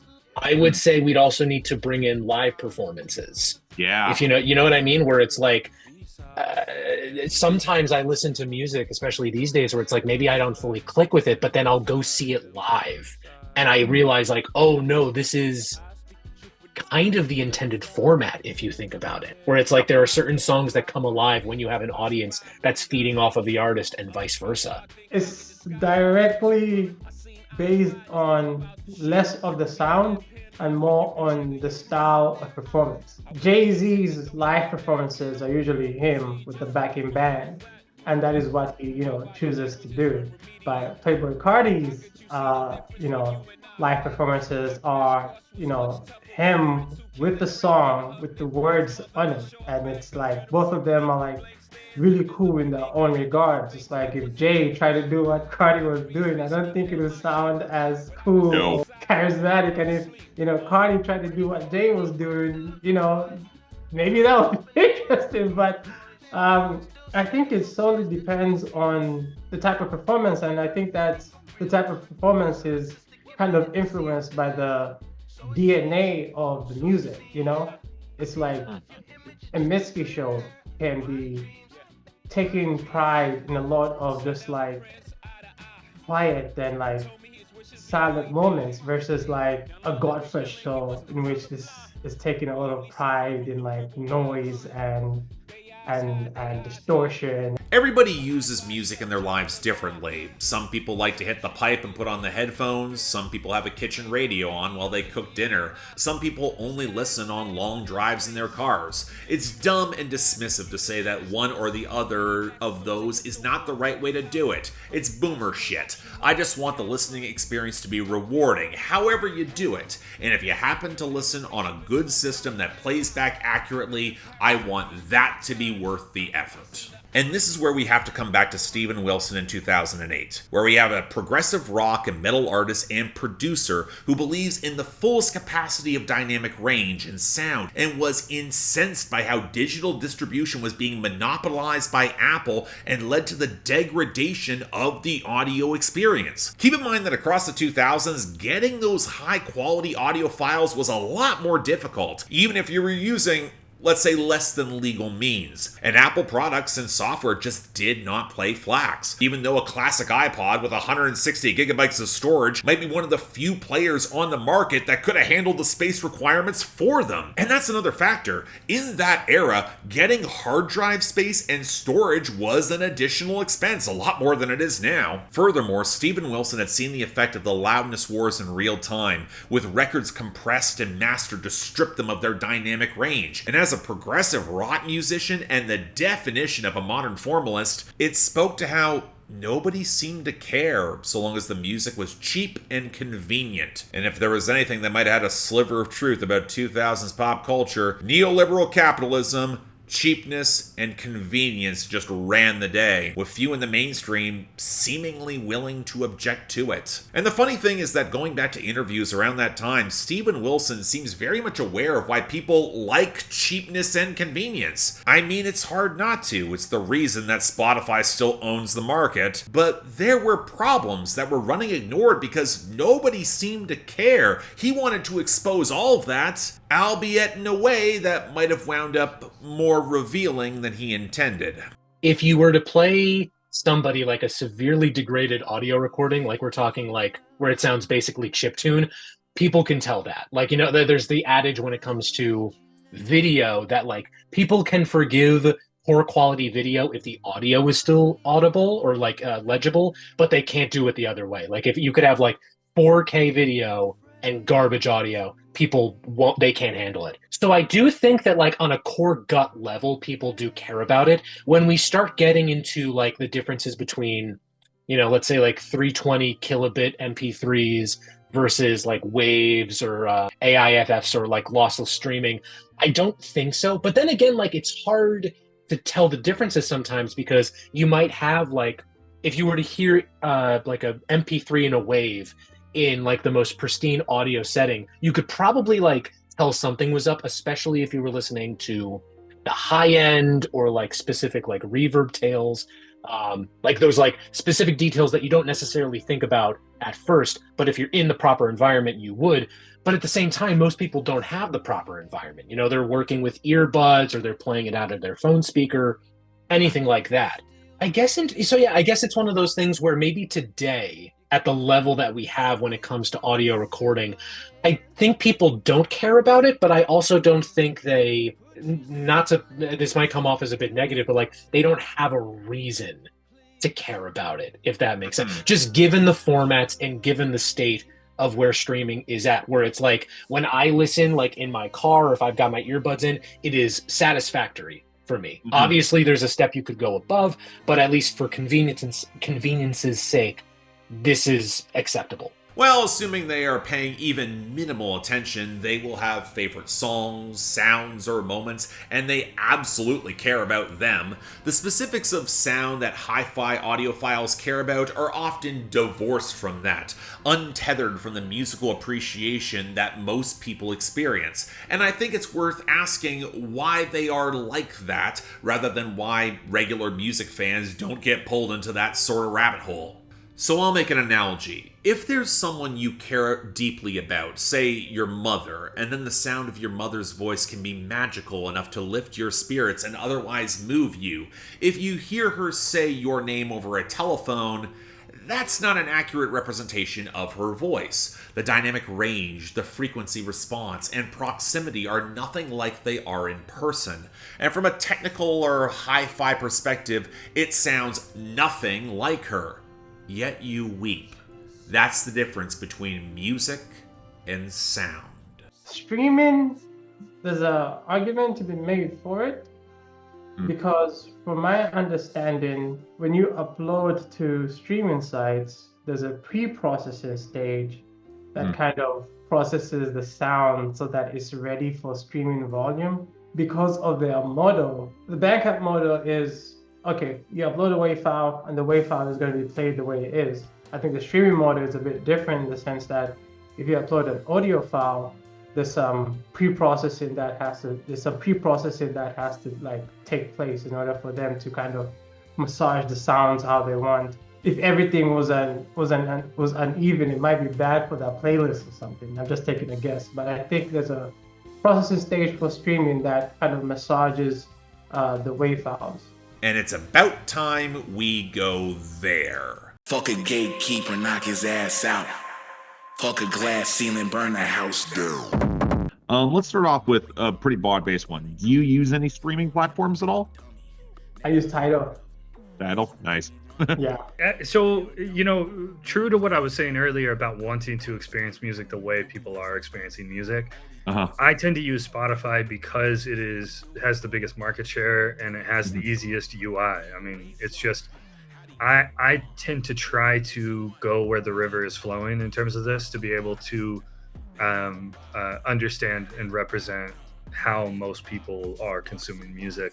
I don't really listen to stream music at home, generally just as a reference in the studio when required. At home, I play records. At work, I'm mostly listening to original master tapes. I have a particular distaste for Spotify, for the predatory and exploitative way in which they conduct their business, the insulting way they discount music played on their platform, while elevating dangerous retrograde chodes like Joe Rogan, how little they pay the bands, and other generalized awful behavior, and until now, I have been very happy not to be involved in their business.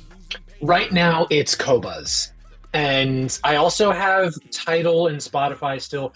Spotify I have because like about 5 or 6 years of listening history is on there, and also because it's tied to my Hulu subscription, so I haven't gotten rid of it just yet. Tidal I think I have just because I don't want to lose the playlists I have on there, even though I am not sure if I lose them if I stop paying. I don't know about that, but I have all three, but Qobuz is the one that I use the most.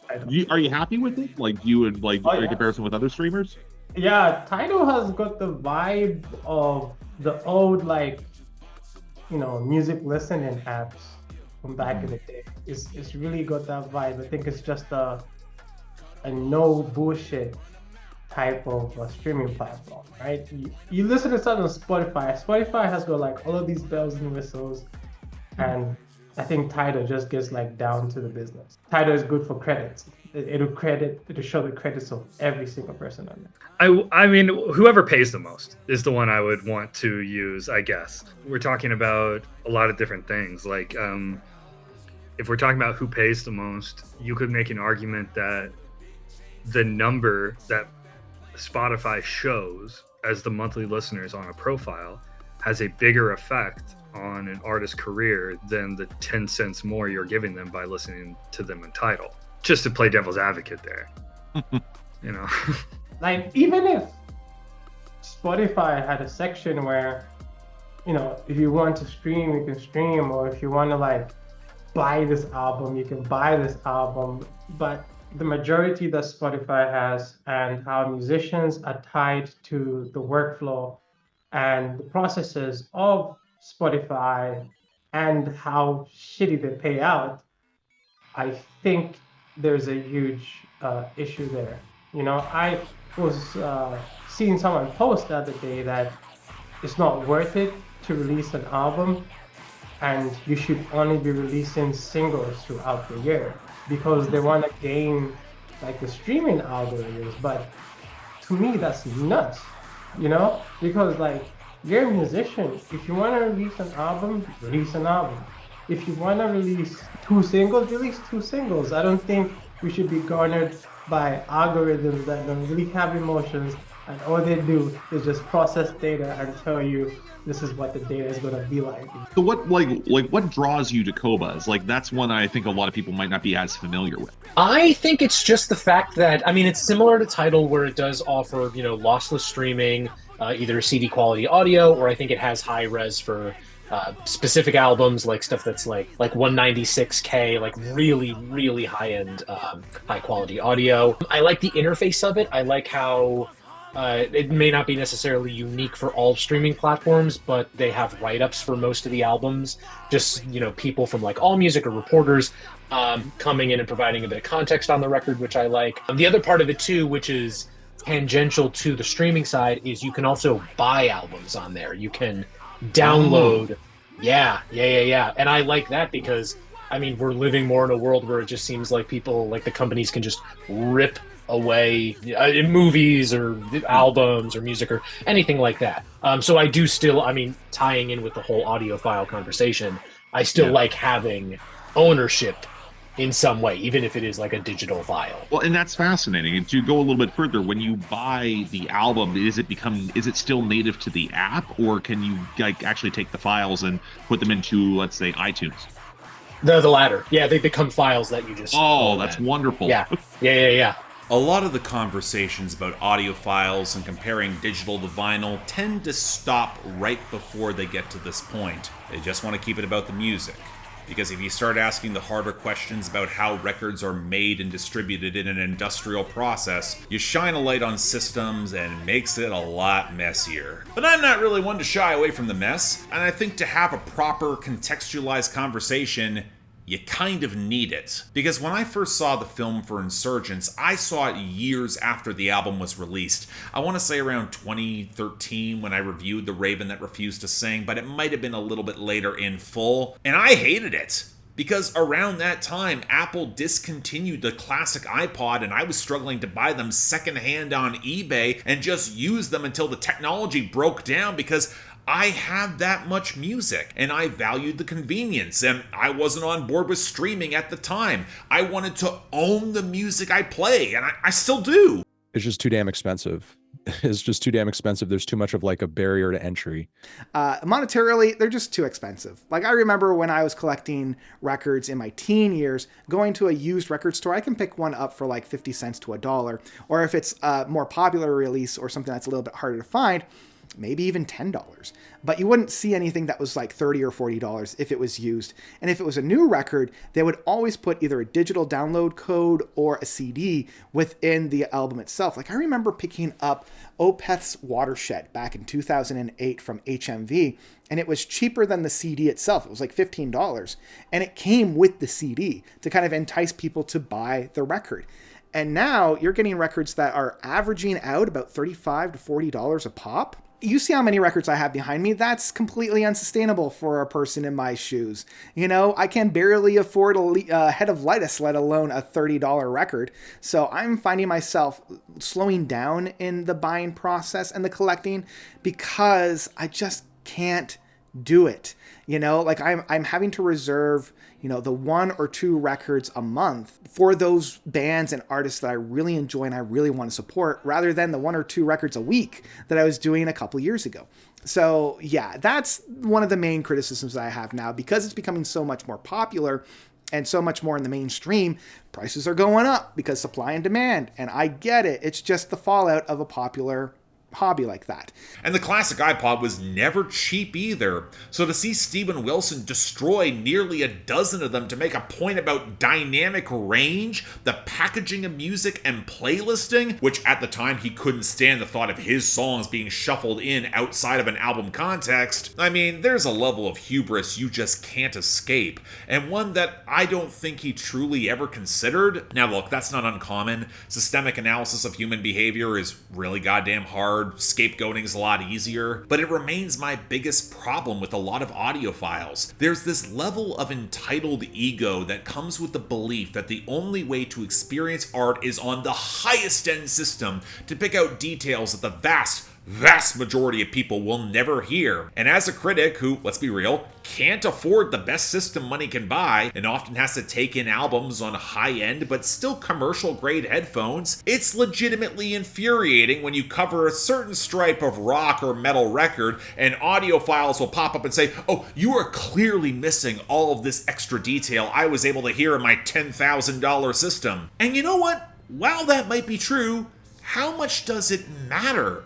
And the other one is a little bit more sociological, and that is that superiority complex that I find a lot of collectors have, as well as the backlash to the vinyl community. I've had conversations with both parties, right? I've had conversations with people that were like, oh, if you listen to an album and it's through a streaming site or if it's digital, then you're not hearing the music. You're not getting the music. And I'm like, well, people can listen to the music however they want.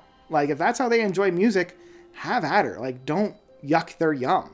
Just in the same way that if I enjoy listening to a record, I really don't want to be told how, oh, well, it doesn't really matter because somewhere in the whole music scene, there's a digitizing process. So you're not really getting that analog experience that you had back in the 70s. It's like, yeah, I know that. That doesn't disqualify my enjoyment.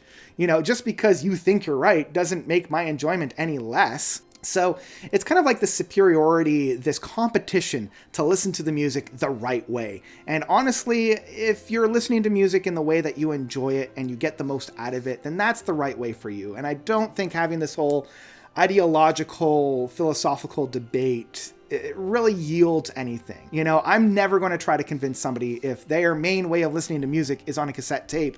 I'm not going to tell them they're wrong. I love listening to music on a cassette tape because of the hiss, because of that nostalgia of listening to the tapes when I was a kid. You know, I'm not going to tell them they're wrong. So I wish that people would kind of get away from that and kind of like get off of the I'm right hill and get more onto the I want to share my listening experience with others. Here's my hot take. If your record is only produced to sound great on the best system money can buy, you have made an album for nobody. Or rather, only an esteemed class that is predisposed to like it because it systemically flatters their sensibilities. It's demanding the artistic conversation happen at the VIP table and you're paying for all the bottles. The right audio system enhances the experience of compositions that might have their own quality that may fly in the face of that standard, and look, all of it's subjective to the listener or the artist. Or do I have to bring up Vince Staples or every cassette that I bought at a Suitcase Metal show? But what I think is so much uglier is the underlying implication. I have the money to hear this at its best, however that might be defined to me and me alone, and you can't hear it like that. It's art framed as only for the moneyed classes. It reeks of elitism. It's the definition of pretentious. Not that the art has value or depth, but by owning it and its method of transmission, I know it better. It's the same thing as when Jay-Z and Beyonce brag about owning or misusing a Basquiat or Picasso. Sort of a showy luxury item that like doesn't necessarily kind of make the listening experience that much better. It's true, there is a certain degree where, you know, putting money into the way that you're listening to the music that you are can kind of like, you know, pay back in enjoyment dividends, I suppose you could say. But there's like, you know, it's also a diminishing returns thing too. You know, you can start throwing so much money into it and become so obsessed with it. You're kind of doing yourself a disservice, and you're just kind of like obsessing over something really, in my mind, kind of tedious. Now, there are audiophiles who will not hear this assumption being made when they make comments like this. After all, the experience of music and art is highly personal and subjective, and if they want to prioritize how they spend their money to capture the purest possible form of that experience, and they have the money to do it, that's their prerogative. Especially if they're tangibly supporting the artists along the way. After all, they put their money down. They value music in a way that your average chump streaming for free on Spotify or YouTube clearly does not. And the artist will see the most tangible impact of that, right? Especially in the era when artists aren't really getting paid? I shouldn't have to say there are flaws in this argument, but I will anyway. Number one, art's value is not just how much someone paid for the experience. It's a factor, but it's alongside the intangible and subjective and emotional. And while there is an entire industry built to say otherwise, it's one where artists, consumers, and the public at large have proven across history just how poorly a marketplace can commodify recorded ideas, especially when it's a series of monopolistic major labels buying into streaming services to dictate what the price of a stream is supposed to be. So first, before I answer, I will say that everything that has to do with distribution and streaming is hidden behind about 3 layers of frosted glass. So we can kind of make out what it looks like, but there's a certain amount of guesswork that we all have to do because they don't share their business, they don't share their relationships with majors, they don't share their relationships with distributors. Distributors' deals with DSPs directly are held under NDAs to the point that they are legally not allowed to share those deals. That, combined with sort of a fundamental misunderstanding about how streams are monetized, creates enough confusion to where they can kind of operate however they want. The answer that I have when I hear that is they're losing money, right? That's the thing that gets brought up a lot, is that streaming companies are losing money and therefore can't pay artists. My thought is kind of like, if you're built in, if your model is to lose money to develop a market share, then pay artists more and keep losing money. I mean, the way for them to pay artists more is for them to pay artists more. I think putting the burden of their own business model on the public or artists themselves is absurd. Insane. Yeah, fix it. That's the theory that runs on the assumption that price is equivalent to value, that nobody gets cheated or a better deal, that labor and emotionality are not factors. And that's an assumption constructed by the industry, and it's not representative of reality. The model of streaming itself it's been there for like years, right? There've been like services that came before all of these other models when it comes to streaming. I think the issue is, the monetization of streaming, in the sense of when you have something like Spotify that holds, I don't know if I could say monopoly, but I would say majority. The model that is built around streaming services, it's like we are told this is the only way. When I first started, there were people that were saying, you know what? Maybe one day you get enough traction and you'll be able to be put on like a Spotify playlist, And I used to think like, wow, that'd be crazy if I was ever put on a Spotify playlist. I think that the craft has been devalued more by the ubiquity of artists than the industry itself. As artists and as musicians in general, looking at the landscape of artists at large on the internet or in the world, I think it's very hard to feel unique and to feel like you have an independent, unique voice and all this. So that's not to say that the industry doesn't devalue artists. They do. One of the things that I've tried to address the most from my own company is something that I think people overlook, which is the way it feels to release music. And it's a very lonely process. And it's very easy to feel very confident and feel very creative while you're making the music. And then the second you're done, it can feel very lonely and it can feel very small. And so I think culturally we do tend to diminish ourselves because we see how many artists there are in the world more visibly than ever before. And maybe it leads to some amount of insecurity and comparison, comparison being the thief of joy and all. More importantly, I suppose, is the industry itself is what, people in my experience, and this goes for streaming, AI, and any other future technology, are far more willing to compromise their definition of integrity than to compromise how they enjoy life. It's the same reason that I, as someone who has dedicated my entire life to helping artists become working musicians, still listens to Spotify. It's because this is the way that people are consuming music. And the bigger picture, there are very, very few people advocating for musicians like they are for other artists. There's no SAG strikes. There's no representation in those ways. And the reason is because musicians have been baked into a system that gives them very little power. And they've been represented by major labels, and major labels have had so much power for so long that even though that is changing, the system that we're building on top of is still represented like that. I made this joke once in a video that like, I'm going to have a Netflix show one day, and the title of it is going to be something like every sin and mistake of the music industry of the past 30 years, let's say, can be traced back to the late 90s, where one random dude managed to leak the MP3 as an audio file, which then gave birth to Napster and file sharing platforms, leading to the emphasis on digital downloads, the continued piracy, streaming, all that sort of stuff. Every single thing can be traced back to that one. I think it was a college student who just found out, like, managed to get into the it was a lab that some German scientists were working on to develop the codec, and he just was able to just steal the file, or the encoder, if you will, which then let people just make the files and then just spread them everywhere. That's like ground zero, basically. That's like the beginning of it all.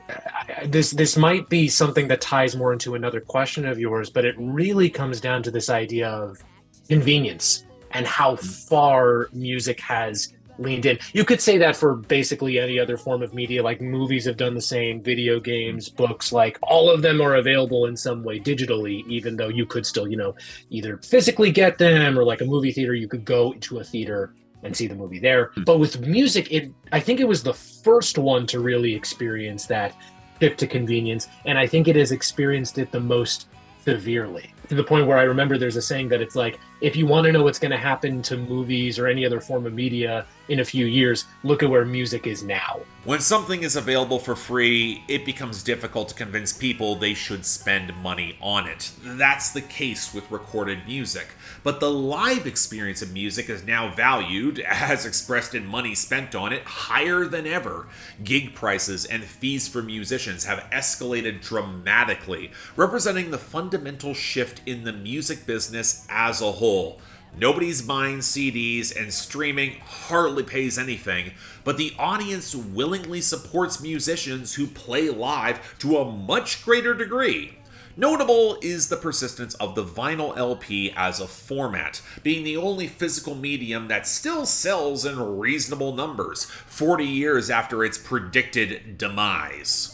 The music isn't devalued by the industry. The industry's never given a fiddler's fuck about the music. The industry is about selling something, anything, turning a profit at any expense. The industry is not the bands, it's not the audience, and those who are the only people who ever cared remotely about the music. That value is still there, it's just the price tag is lower. People still fall in love to certain songs, fuck to them, sing them alone in the shower. Everything about music that makes it animate our lives is still there. It's just that the businesses that are associated with it have changed. Can I go on a quick tangent related to please. convenience? So I was talking with my boss in my day job a few days ago, and we were talking about pistachios. And I don't know if you know, but like with pistachios, they usually come in the shells that you have to, break open, that sort of thing. I think like the main pistachio company right now makes a bag of pistachios that don't come with shells, and it's just the pistachios, and you can just eat them. And my boss was saying, like, that takes away all of the fun of it, because that's like the whole point of eating pistachios. You have to kind of work for it. But then I realized, like, well, no, some people just don't want to, which is fine. I'm not going to like berate anybody who doesn't want to like open like pistachio shells and maybe like bruise their nails or anything like that. It's an example of how like even the littlest conveniences, or the smallest opportunities for convenience, manage to become these huge things where you can make an entire other product where it's literally just pistachios without the shells. It could be seen the way that I'm coming from this, that like I'm coming down on the general audience, but that's really not my intent. Like I do not fault anybody for seeking convenience over only listening to music when, at least if we're talking about like a commercial product, like only on a record player, or only with CDs when you have the player, or like you're listening in your car, or cassettes, or anything like that. I'm not going to fault anybody for just being like, I can have all the music I love immediately as soon as I have it. Like, I'm not going to fault anybody for going that way. But it has raised, I'm sure as you've seen, certain dilemmas when it comes to music as product, or music in terms of capitalism.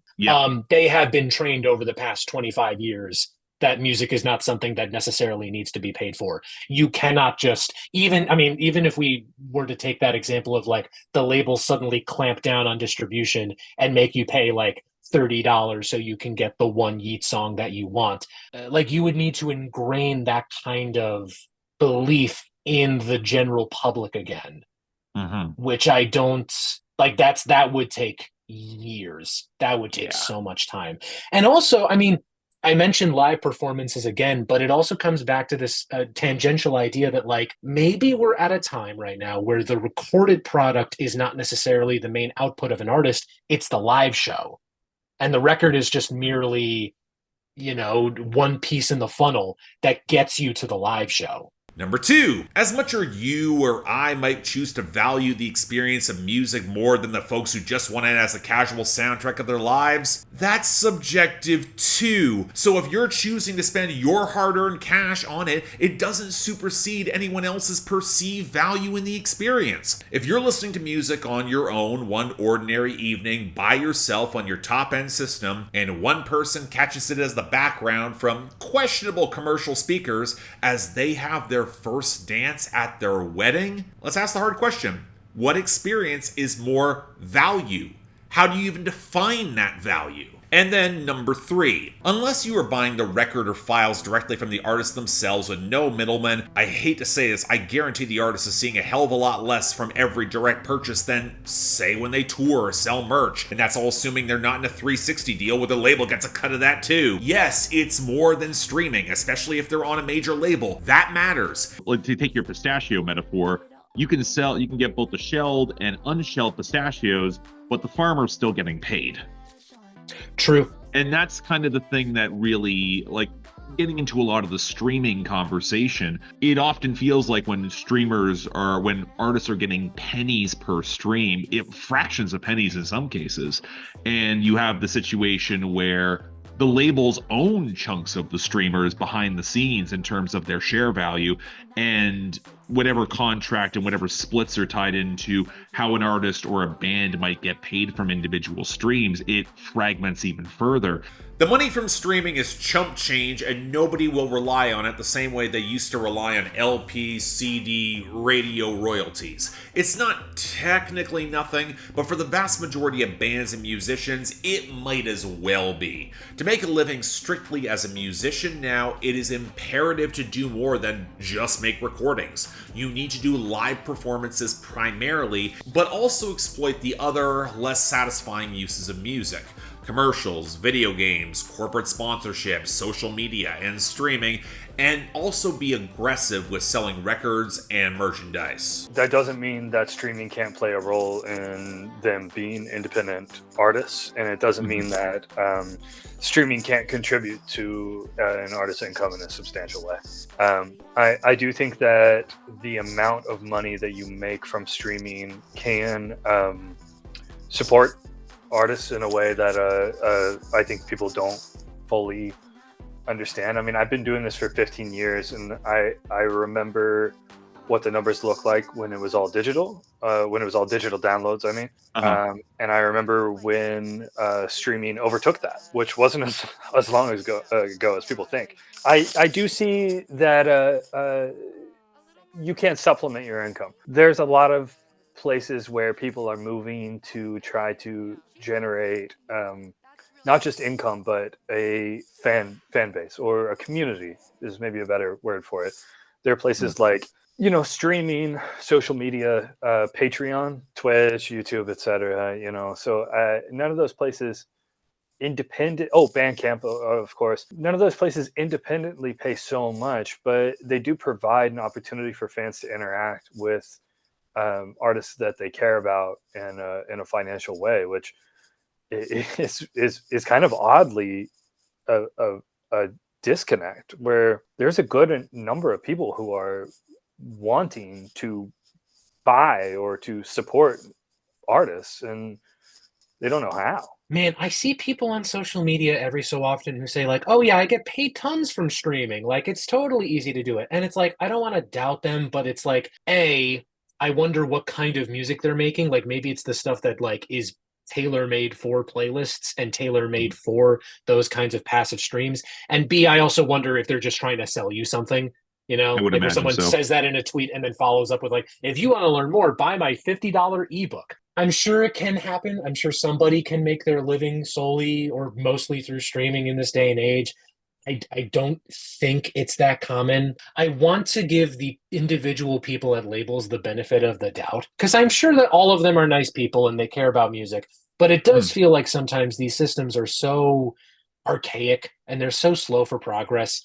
And the idea that like a piece of music can have so many different people whom money is going to, like the musicians, songwriters, producers, engineers, Publishers. if publishers, if the if there's a sample, like who's the money going to there, and just in terms of like additionally, like once that piece of music is out in the world, and if it happens to be able to get royalties, like what's the breakdown there? Like there's a lot of people who do work on music, and I mean, there's the meme of like people who contribute like one thing to a song get a songwriting credit, but it does speak to, again, like this idea that it takes a village to even make one song, let alone an album. And again, I'll tie this back to that MP3 example where it's like the labels and the music ecosystem at large may have made some really dumb decisions as they were trying to curtail piracy in the 2000s, like especially when they were trying to sue like grandmas and like random people for downloading like 20 songs off LimeWire. And it's like, okay, guys, like you can calm down there. I get it. Piracy is bad. You want to get paid for the work you do, but like easy, settle down. Yeah. But all that's to say, like they've made boneheaded decisions, but I don't know how much better it could have gone if like any of us were in the same position back then and like not fully realizing what was going to happen when Napster came in and was just like, you can just, you can buy the CD for like $15-$20, or you can just get the one song you want for free. Because that expands into the Apple conversation as well, where Apple was a technology company that inserted itself into the music industry, and the iTunes boom, for whatever it was, it was a mixed blessing, to say the least. Absolutely. That was, Steve Jobs, man. That I was reading the book Appetite for Self-Destruction, which goes into like this whole process we're talking about, and it really does speak to how like ruthless of a negotiator Jobs was, where he really was just like, listen, I know I'm not like, you're not getting the best deal, but you've got literally the worst deal knocking at your doorstep, so you better take this. It's wild.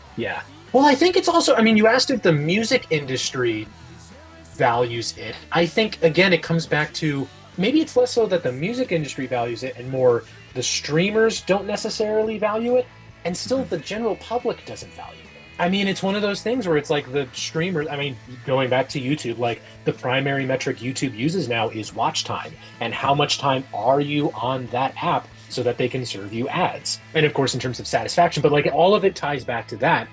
And I think, Spotify, maybe less so like Apple Music or Qobuz, but like specifically Spotify, like they've got music, they've got podcasts, they have audiobooks now, apparently. Like they want to be the audio only YouTube. And in their mind, it's the same thing. They just want to keep you on that app. They don't necessarily care what it is that you're listening to. They just want you on there so that either you're paying the subscription fee or they're getting the ads the same. It's the same. And the data behind it. So the data behind it too. It's like, and again, I also want to. It's this thing again. I want to separate like the individual people from the system and the streamer. Like I'm sure, system, exactly. Like I'm sure the individual people at Spotify have like a favorite artist that they've seen a show from, or like anything like that. But it's just like at this time, it's like the overall corporate structure does not value specifically the recorded product, or if they do, it's a means to get you to either pay the subscription or to loop you in. And I know Spotify like offers you can buy concert tickets on there or merch, or it's a means to an end, some greater end. And again, it comes back to the general public. We've been conditioned to not necessarily care about it as much, and like I mentioned before, that's going to take time to not be. And it's worth noting here that some indie labels have negotiated slightly better streaming deals with platforms, and that's a larger and messier conversation. So I guess part of the question I've also heard, and given the label relationships that you have had, I've heard some back and forth that independents can cut different streaming payout deals in comparison with the majors. Is that often true? That is true. In fact, that's something that I've really enjoyed and I've implemented into old soul music, because for a long time relative to how fast music goes, right? Majors had a tremendous advantage in terms of both bringing visibility to artists and into how they are monetized. Now I've seen that culture change to where independent distributors have more leverage than they ever did. Don't know how to turn that off, that little thumb. It's gone, no worries. Because the DSPs themselves have more leverage. So if they're having conversations with major distributors, a major distributor used to be able to say, if you don't monetize it at this level, we will take our catalog off. And at this point, DSPs can easily call their bluff. I mean, at least the major one. You know, I think Spotify is a good example there, where you can't, Universal can't take their music off of Spotify at this point. If they did, you know, it would have an effect. But I think the people that would suffer would probably be the artists on Universal. I think there would be a good amount of artists who would say, I'm going to go to a label that doesn't do this. Independent artists or independent distributors are now getting comparable, if not sometimes better deals than a lot of majors without the same amount of competition. Because what you also see is you see major label distributors, and when I say major label distributors, I mean distribution companies that are owned at least in part by one of the major labels, right? So Sony Orchard, for instance, or something like that. You're starting to see them get into this business of catalog acquisition in terms of independent music, and a lot of people have been jumping at that because for a long time, major distribution has been a benchmark of success in music. But what's happening is that at this influx of music into major distribution, you're seeing an obscene amount of competition, which is lowering the value of that partnership in the first place. So quietly, independent distributors have been gaining a lot of leverage and a lot of ability to be extremely effective. I would say across the board more so. We're talking about finding advantage in a fundamentally broken system, but that is my job. My advice to most artists is learn enough to protect yourself and then try to stop learning. Put yourself in a position to where you don't have to do this, because the last thing that you want is for this to become a job in the sense that your art will suffer. And because I've seen it happen a lot of times, and it's not just the art that suffers when the art suffers. It's the human that really it takes a toll on, and that lasts a long time. And you know what? For an artist that needs to eat, they are absolutely appreciative of when you buy that album. Seriously, support your local artists. I guarantee a whole lot of them just had a worse couple of years than you did. But to act as though you have some level of controlling ownership of that artistic conversation that will supersede others because you spent more money on an artist for their recorded art, it's a parasocial relationship that seems to have gone pretty far. It reminds me a lot of folks who drop a lot of money for me to review their albums on Patreon and then get real huffy when I value my critical integrity more than their album or their money. It's kind of fascinating because I don't know if you've been following anything what James Blake's doing, because because with basically what he's rolled out, I think it's called the Vault, where basically he's goes for more of a subscription model for when it comes to his catalog. And now to me, I looked at that and this is Patreon in a different format. Yeah. But at the same time, do you feel like a sort of that sort of artist specific subscription model where greater access is granted? Do you think that could be more sustainable? Oh, that's a good question. Oh man, and it's getting my mind going in 3 different directions. So back when I was doing my video on the 1990s, I read this book by I feel like I'm going to mispronounce his last name, Chuck Klosterman. Yeah. He did a book about the 90s, and there's one chapter in there about Titanic. And he ends it by saying, this movie that is, for better or worse, it's a very vanilla movie. It's a very much a crowd pleaser, giant, big CGI spectacles. Very well done, of course. But it's it's a very, stereotypical definition of a blockbuster. But it also, he said that it highlights, certain truths that we say that we are into or we say that we can see, but we have a hard time accepting. And one of them is something to the extent of, some people care about acting, but most people care about actors. And I think that applies to music as well, where it's some people care about music, but most people, I would wager, care about musicians. And tying this to James Blake, first off, the fact that he's out here at his stature, fighting for, underrepresented artists and people who may not be as, financially well off as him fighting for that. I think that's great. People have their, complaints about it or whatever, but it's like, I'm glad he is doing that versus doing nothing at all. Personally, I don't really care that much about unreleased track. Or I mean, it's again this idea of like music versus musicians. If it was like Spoon that was doing the same thing, I would eat that up in a heartbeat. Or like Harley Rae Jepsen or Kendrick Lamar or Caroline Polachek, like any of these people who I already care about as musicians and as, it's a very capitalist way of putting it, but as brands, then I'm into it. I don't know. I need another artist representing it, if that makes sense. I'm That's hoping cool. all the rumors of him with Kanye West are not there. Oh yeah, because people keep asking him for, what is it called, War? Some song called War? That's, but also the large conversation that Kanye's been pushing, that he wanted to make Vultures 2 a digital sale exclusive. Oh, that's right. And not go through the streamers at all, even though his predominant, like the way people have engaged with that album, I've seen Billboard, it's through streaming. It's not a sales giant at all. Well, it's funny that we're talking about like artist brands, and it's like, if you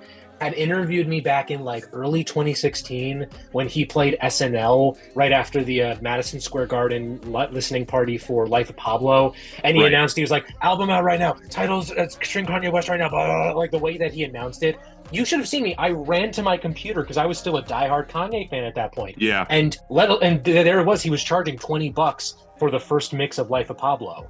And like, I think it was because they were getting overwhelmed, but I didn't get it, and I thought I was getting scammed for a second. But then like the next morning it was on streaming, so I just got it there.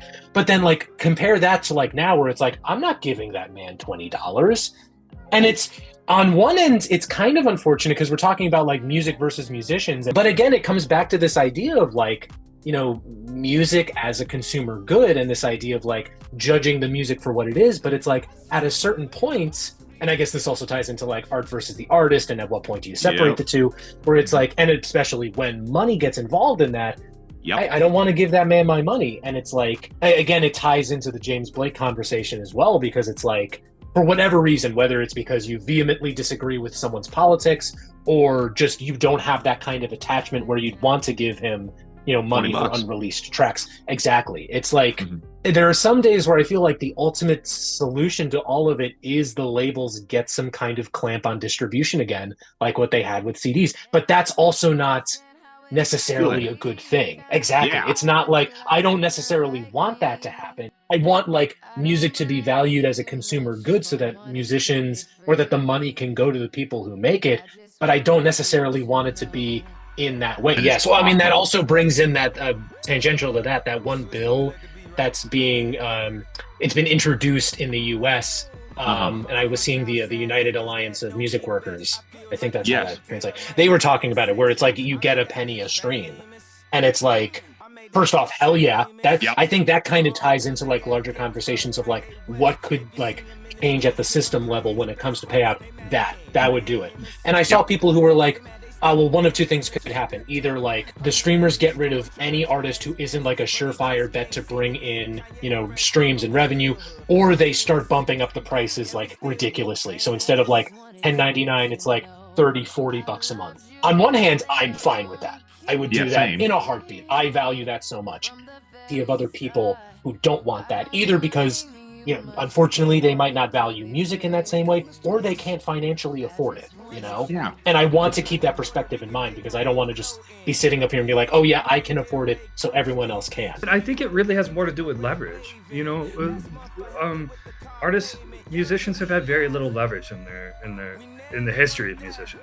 I mean, really, the only people that ever do are people at the very top, and people at the very top tend to react very differently, and they may not be the people that are best equipped to make that change or know how to make that change, and that is because they've never had to. I mean, if you look at artists like Kanye, maybe an extreme example, but I mean, this is an artist with more power than most other artists in the history of music, and he is obviously committed to creating change. I mean, I don't think that's a question. And then you see how that goes when he is acting out. He's trying to make this change. I believe he is, but it's just nothing in his life has prepared him for the responsibility or the practice of that, and everything in his life has prepared him to be confident. So you have someone who's very, very confident and will inevitably be successful at the things he pursues, who has no idea what he could do to actually help. You shouldn't give the streaming platforms too much power.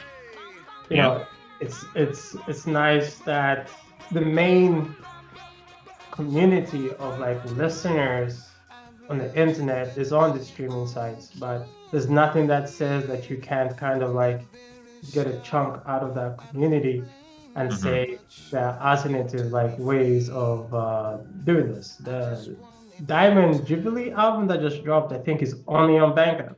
And it's not even on Bandcamp. I think it's only through the Cindy Lee's website. That's amazing, you know? That's amazing.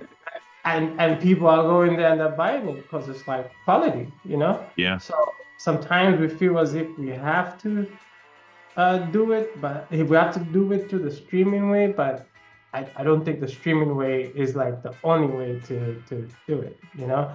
And finally, number 4, and this is a relatively new one, we gotta talk about scarcity. The sad fact is that too many consumers don't realize about streaming services that seemingly give them every choice in the world is that streamers don't have the rights to everything. And they can take stuff off their platform as quickly as they put it on. For as much as they advertise the free and open market for competition, in truth, it can be just as managed as a marketplace as any, especially among genres that rely on samples or remixes or proliferation that's independent of a monetized ecosystem. If you spend any time among distribution algorithms, you will start to realize just how fundamentally unequal they will become, especially with human curation or the maintenance of metadata that enables better search results, even before we tack on the labels that will pay to ensure certain songs will show up at the end of every single one of your playlists as recommended listening. But that's just on the digital side. If we go over to vinyl, well, in February of 2020, there was a fire at Apollo Masters Corp in California, which is one of the 2 major companies worldwide that produces the lacquers for the production of vinyl masters. There's only one other company in Japan that produced those vinyl lacquers. So if you've been wondering why a lot of indie artists worldwide had not been able to get their pressings ready for their projects in 2021, 2022, even 2023, or had their back orders delayed for months, there's a reason for why. Now, it's gotten better in recent years thanks to further distributing the production to other locations along the supply chain alongside repairs to the facility, but it highlights how perilous this industry's component parts can be. Yeah, I mean, we were pressing vinyl with them when that happened, so I'm very familiar. You know, I've had the most bizarre conversations with some people around this where I talk with certain reps, and I remember during COVID, there was a time when vinyl went from 5 to 6 month lead time to an almost 12-month lead time. I was having a conversation with the person about what the solution is, what's the next step here, and they said, and I quote, "Someone like Elon Musk will have to get real into vinyl and create some manufacturing plant." Oh dear. And I just was stunned in silence with that answer. I can't imagine that is the correct answer. And it wasn't, thankfully. No. But, so things did correct, and now vinyl, people did respond to that in a much more positive way, and vinyl capacity and manufacturing is in a much better place now than it was. The renewed interest in vinyl records is a good thing. Full stop. One of its awkward effects has been the big record labels reclaiming production priority from the smaller labels, monopolizing pressing capacity at pressing plants and causing extraordinary wait times. Now, fortunately, the presses have responded by increasing capacity, and new generations of presses have been installed with greener, faster, simpler technology that can turn around smaller press runs for smaller labels and independent bands. Now, there was a period of about 18 months where everything ground to halt during the depths of the pandemic, where the big labels were wringing the washcloth of their catalogs and repressing things furiously. But by and large, things have stabilized, and we no longer have pressing plants that are kicking out their small label clients in favor of the big ones. So it's I welcome that we're able to do the vinyl and are able to like sell it to the people that want to buy it. I think we're very lucky to be in that position. Vinyl has had a resurgence, so from my perspective, vinyl before it had this resurgence was for like weirdos who really wanted to support the project. It's like I'm gonna buy this vinyl because I really like the artist, and I'm a like really into the music type thing, and it was not just another way to like kind of like have that exchange of giving something to your listeners, but your listeners are supporting you. But now it's being bundled into so many different like singles. It's kind of weird to me in the sense where you can tell there's no passion behind the release of the vinyl. The vinyl is just like a product, and I guess that makes sense in the most like basic type of explanation. But I think everybody's doing vinyl now. We were supposed to kind of like not mass produce. We're supposed to produce some vinyl for one of our projects. I think our production had to stop for a bit because a big artist was coming.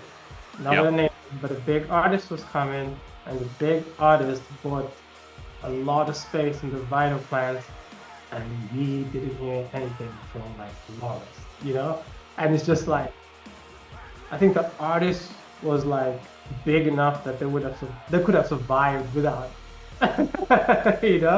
Absolutely. It just goes back to the thing where it's like, you really cannot be that rich and not like shit on little people, I mean, like, vinyl is the big one in terms of physical formats. I don't necessarily see on the consumer end a decrease in that anytime soon. Obviously, could be wrong. I know that there are, of course, difficulties when it comes to, the plants that are available. Yeah. I don't think they're building that many more vinyl record plants, aside from like whatever Jack White's doing at Third Man, but he's his own wild card. Orders that those plants are getting are like huge, and they can, push out schedules like many months. And also like the people who are getting in those plants are your Taylor Swifts or your Adeles, who are naturally, given their stature, like able to just hog a plant for months on end because of the demand for that. So I that would be interesting to see. Like, I'm interested to see how that plays out. And maybe like hypothetical scenario here, but like maybe if those issues do come to a head where vinyl can't be released or manufactured as at the rate that it is now, maybe that's where you do start to see these other formats. Like, I know people were talking about like a cassette resurgence a year or two back. I think some people are talking about CDs. Me personally, of course. So we'll see if that happens. But yeah, I think it's one of those things where, like, in terms of like physical media as a whole, I don't foresee it going away anytime soon. But I also don't see it necessarily growing, or at least growing plateau in the grand scheme of things. Like, streaming is going to be like the primary model of music listening for the foreseeable future. I have thoughts about like what could come next, but for right now, it's like that's going to be big.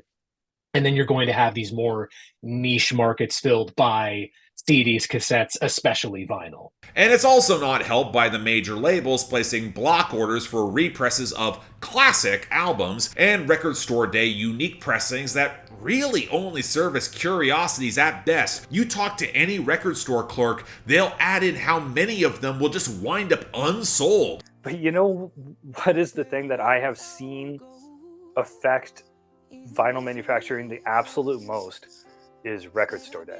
Really? Record store day has become one of the most unhealthy things for independent musicians when it starts to come to actually distributing or manufacturing vinyl, because it's such a popular concept. Now, keep in mind, when record store day first came out, I performed at my local record store at Grimey's in Nashville. I was a huge fan of record store day. I was a proponent of it. I'm posting of it, I'm evangelizing it. It's a great thing to be able to see so many people get involved in the culture. And I think in a lot of ways that it's still true. You can go out on record store day, you can gather around the concept, support local record stores, buy vinyl, get introduced to the concept of vinyl, get excited about it. There's a lot of good that comes from Record Store Day. But from a manufacturing standpoint, it is shocking that about 80% of the capacity for a vinyl manufacturing plant within 3 months of either Record Store Day is about Record Store Day. It is insane how high the percentage is. I went to a record store when I was on tour in France, and the entire record store, except for 2 places, were either current Record Store Day releases or past Record Store Day releases. I had never seen anything like it. Now, granted, it was a fairly small record store, but still, how on earth could 80% of your entire catalog be either current or past Record Store Day releases? And, I'm not even against gimmicky stuff or stuff that's, kind of chintzy, but a lot of, Record Store Day and other, event pressings, a lot of it feels chintzy and gimmicky, which I don't think record collecting has to be that. And that stuff that comes in, Taylor's 100,000s, millions orders, and all of the schlocky stuff, I don't know, it prevents other artists from getting the chance to get their stuff pressed on wax. Artists who would genuinely probably be selling a lot more in the vinyl market if they had a chance to actually make it to the pressers. But there's so much other stuff clogging up that process that really doesn't need to be there. It just sucks to see something like Record Store Day go from something that was so fiercely independent to something that has grown, which very few things in the music business are evil. I think evil is maybe the most distracting concept for musicians and for fans when it comes to the music industry. It's not evil, it's just things that feed themselves. And so if Record Store Day is going to grow, it's going to feed itself. And if Taylor Swift wants to sign with Old Soul Music tomorrow, I'm gonna sign Taylor Swift, and we'll adapt. Yeah. Hopefully, I like to think that I would adapt in a way that would have the same integrity, philosophy, core values, and ethics that I have right now. But I don't know what that is like to put out a Taylor Swift record. One thing I wish would change in vinyl collecting revolves around local record stores. There is a great sense of community in record shops that cannot be matched online. Meeting other people who are also in collecting and possibly into the same music you are. You can do that at a local record shop. I wish people would recognize that sense of community involved and participate with it more. Online shopping for vinyl is great, but local shops can be an event, so long as the record shop is nice and at least somewhat organized. Incidentally, this is why the multiple pressings that Steven Wilson produced for one album bugged me so much, given how much manufacturing process was being taken up for that at the time. Even if in the grand scheme of things it was not statistically significant compared to other acts, it left a sour taste from someone who was then trying to criticize the system without seeing complicity or the full picture of his own gratuitous involvement. It's why I found it difficult to disagree with folks who are ripping into the multiple pressing that certain A-list celebrity acts do to run up the sales numbers. There is a material impact, and especially when it's done at the very top, it feels like running up the score. You know who I'm talking about. There's the whole discussion around availability and stock and pressing things that people actually want to buy, as opposed to, a record label will print hundreds of thousands of, say, Taylor Swift or Adele vinyls, and then you walk through Target and what do you see? The same Taylor Swift and Adele vinyls, like 3 or 4 people are buying. No offense to Taylor Swift or Adele, but that's just not, that's not really a record store crowd for the most part. There are people who are into that, but I feel like a lot of the big labels overestimate what's going to sell on vinyl. There are a plethora of things that I could talk about that I do not like about the current state of vinyl collecting, especially as a community, as somebody who has worked both at a record store, who is friends with people who work at record pressing plants, labels, etc., etc. I've kind of seen and heard from all angles, and I think that one of the things I hate the most is the overconsumption of vinyl in general, having like 5 billion variants of the same album, I think is really fucking stupid. I mean this in the least gatekeepy way possible. I find the whole collector's itemification of vinyl over the last 5 or so years as it attaches to these big ticket pop releases kind of weird, where there's like 20 pressings of a new record and you gotta collect them all like they're Pokemon. I get that there's a collector aspect to it, but it's not like you're seeing the colored records like in the sleeves, you know, on your shelf. Like, why do you need 500 copies of Guts by Olivia Rodrigo because it happened to come in a specific color variant? Like, you really don't need that, especially because it's like just the same fucking album. It's gonna sound the same regardless of what you do. Why do you need that much? Just overconsumption in general is already just a prevalent issue right now, but I think in the vinyl community it's getting extremely out of hand, and people are using their overconsumption as a guise to be like, oh, well, I'm supporting the artist. And yes, I'm sure you are, but if your overconsumption is for mainstream artists, I think you really need to like double check how you consume and how you navigate art and how you're supporting artists, because you're really not supporting an artist that's like up and coming and like trying their damnedest to make it in this world. You're supporting somebody who's already a fucking millionaire. So, and given that they're all $30, maybe $40 a piece, it can add up in really drastic ways. And the fact that all these can clog up the plants in a way that only lengthens the line for like a mid-level indie act who's just trying to get one physical representation of a record out there in order to get by. I'm not even necessarily blaming the artist with this. It's more the fact that these industry powers that be are hitching their wagon on all of this and making such a cash cow out of it without actually putting the resources forward to build more plants, even make some of their own. And like, obviously I don't know the logistics of vinyl manufacturing, but this whole thing's been going on for like 10, 15 years at this point. They could have figured something out by now. Even if the fans are proven to buy anything you sell, it's a choice to sell something. Now, thankfully, there's evidence that vinyl production again has ramped up to restore capacity, and certain artists are using recycled material in their vinyl production in order to help it be greener, better meet demand. And I suppose, like, I would love for the industry to maybe kind of like do a bit of a reassessment as far as like its environmental impact, because as I'm sure you sort of know, there's like, you know, the virgin plastic that they're often using to print these records cannot be recycled. It's a certain kind of PVC plastic, or, you know, certain type of plastic that is not sort of like easily retoolable in that way. Although much plastic isn't, honestly. A lot of the plastic recycling industry is, it's not to say it's a sham in that sort of like recycling is an impossibility and that it's a lie. It's just that for businesses, there's no incentive structure to actually get them to do it. So while, yes, we do kind of like compile all this plastic through recycling facilities, often it just kind of ends up going nowhere because there's no company stepping up. You know, there's no sort of like force or incentive to be like, okay, this actually has to get reused. You know what I mean? So like any industry out there that's kind of like just creating more plastic for us to die in is sort of a concern for me to some degree.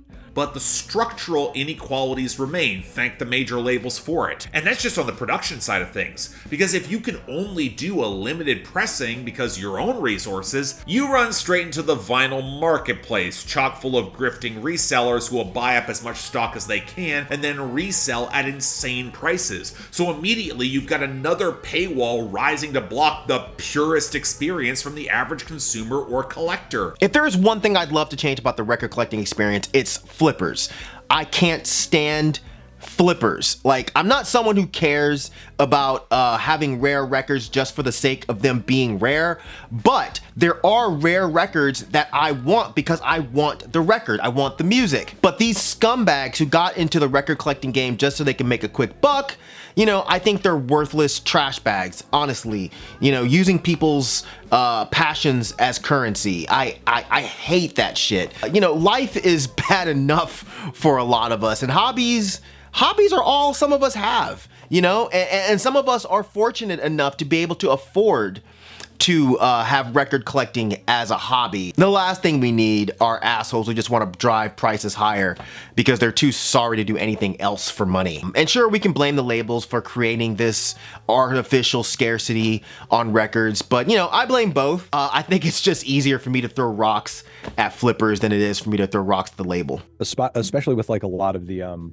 highly sought after stuff not even making it into a lot of stores. People just sort of find places online to put it, you know, and then all of a sudden you don't have just like whatever foot traffic you're getting at the store kind of like looking up the record. You have this like bidding war going on among all the most, you know, insane collectors who are only going to sell it for an even higher price down the road. And that's even before we get into the fees that are tacked on to reselling based off of specific marketplaces. And this is where I could copy paste an hour's worth of Discogs discourse. You're being spared a headache by me not doing that. So okay, if art is the medium of conversation between artists and the audience, well shit. It's whether you take the dinner with Jay-Z or 500 grand, or the reality is that it probably costs that much to get the one-on-one dinner to get that access, and the most you've bought is maybe another roadmap to find another chance of success under capitalism, where the chances are slim, and the lingering reality that Jay-Z would have told you to take the money and run. And I gotta be very honest here. I have been collecting vinyl since around 2017. According to my Discogs, I've got close to 700 records. Those, IKEA shelves, which most vinyl collectors have these days. Yep. Not the massive ones, the ones that are more like 4x2. You got like the 8 blocks in there. I would say I have 2 shelves of those full. I have a lot. I have about, well, this is an IKEA Calyx, so it's a 4x4 and it is full. I have a smaller one that's a 2x4 and that is also full. And I have a box set collection over there in the corner. That all being said, I have no idea how many I own. I own a lot. That is what I can say. Probably too many. I get some side-eye looks from family members about how many that I own. I was saying, yes, I do collect vinyl, but mostly it's been a component of my craft as a producer, because I do have a lot of very traditional methods for how I produce using MPC and vinyl and collecting my own catalog and library. But I do have a collection of vinyl that really I just own because I love it, and it's music that I just really enjoy. And in addition to that, I do have a fairly large catalog of hip hop releases, whether they're albums that I was a part of, or that I did art for, or that we pressed at Mellow, or that they're from people that I either admire or I know and want to support directly. So yeah, I've been collecting records since the mid to late 90s. And at this point, I've probably got about 2,800 LPs. I don't know, 2,900, something like that. Maybe around 50 or so 10 inches, probably a couple hundred 7 inches.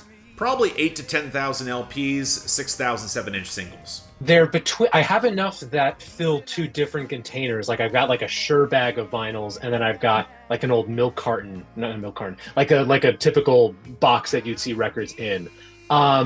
Between the two, 25, 30 records. I started collecting in the late 2010s and normally will only seek out things I truly love, or the big pre-order albums, or if they are gifted to me. I have roughly 60 plus and my wife has around 30 to 40 of her own. So I'm fairly new in terms of collecting vinyl.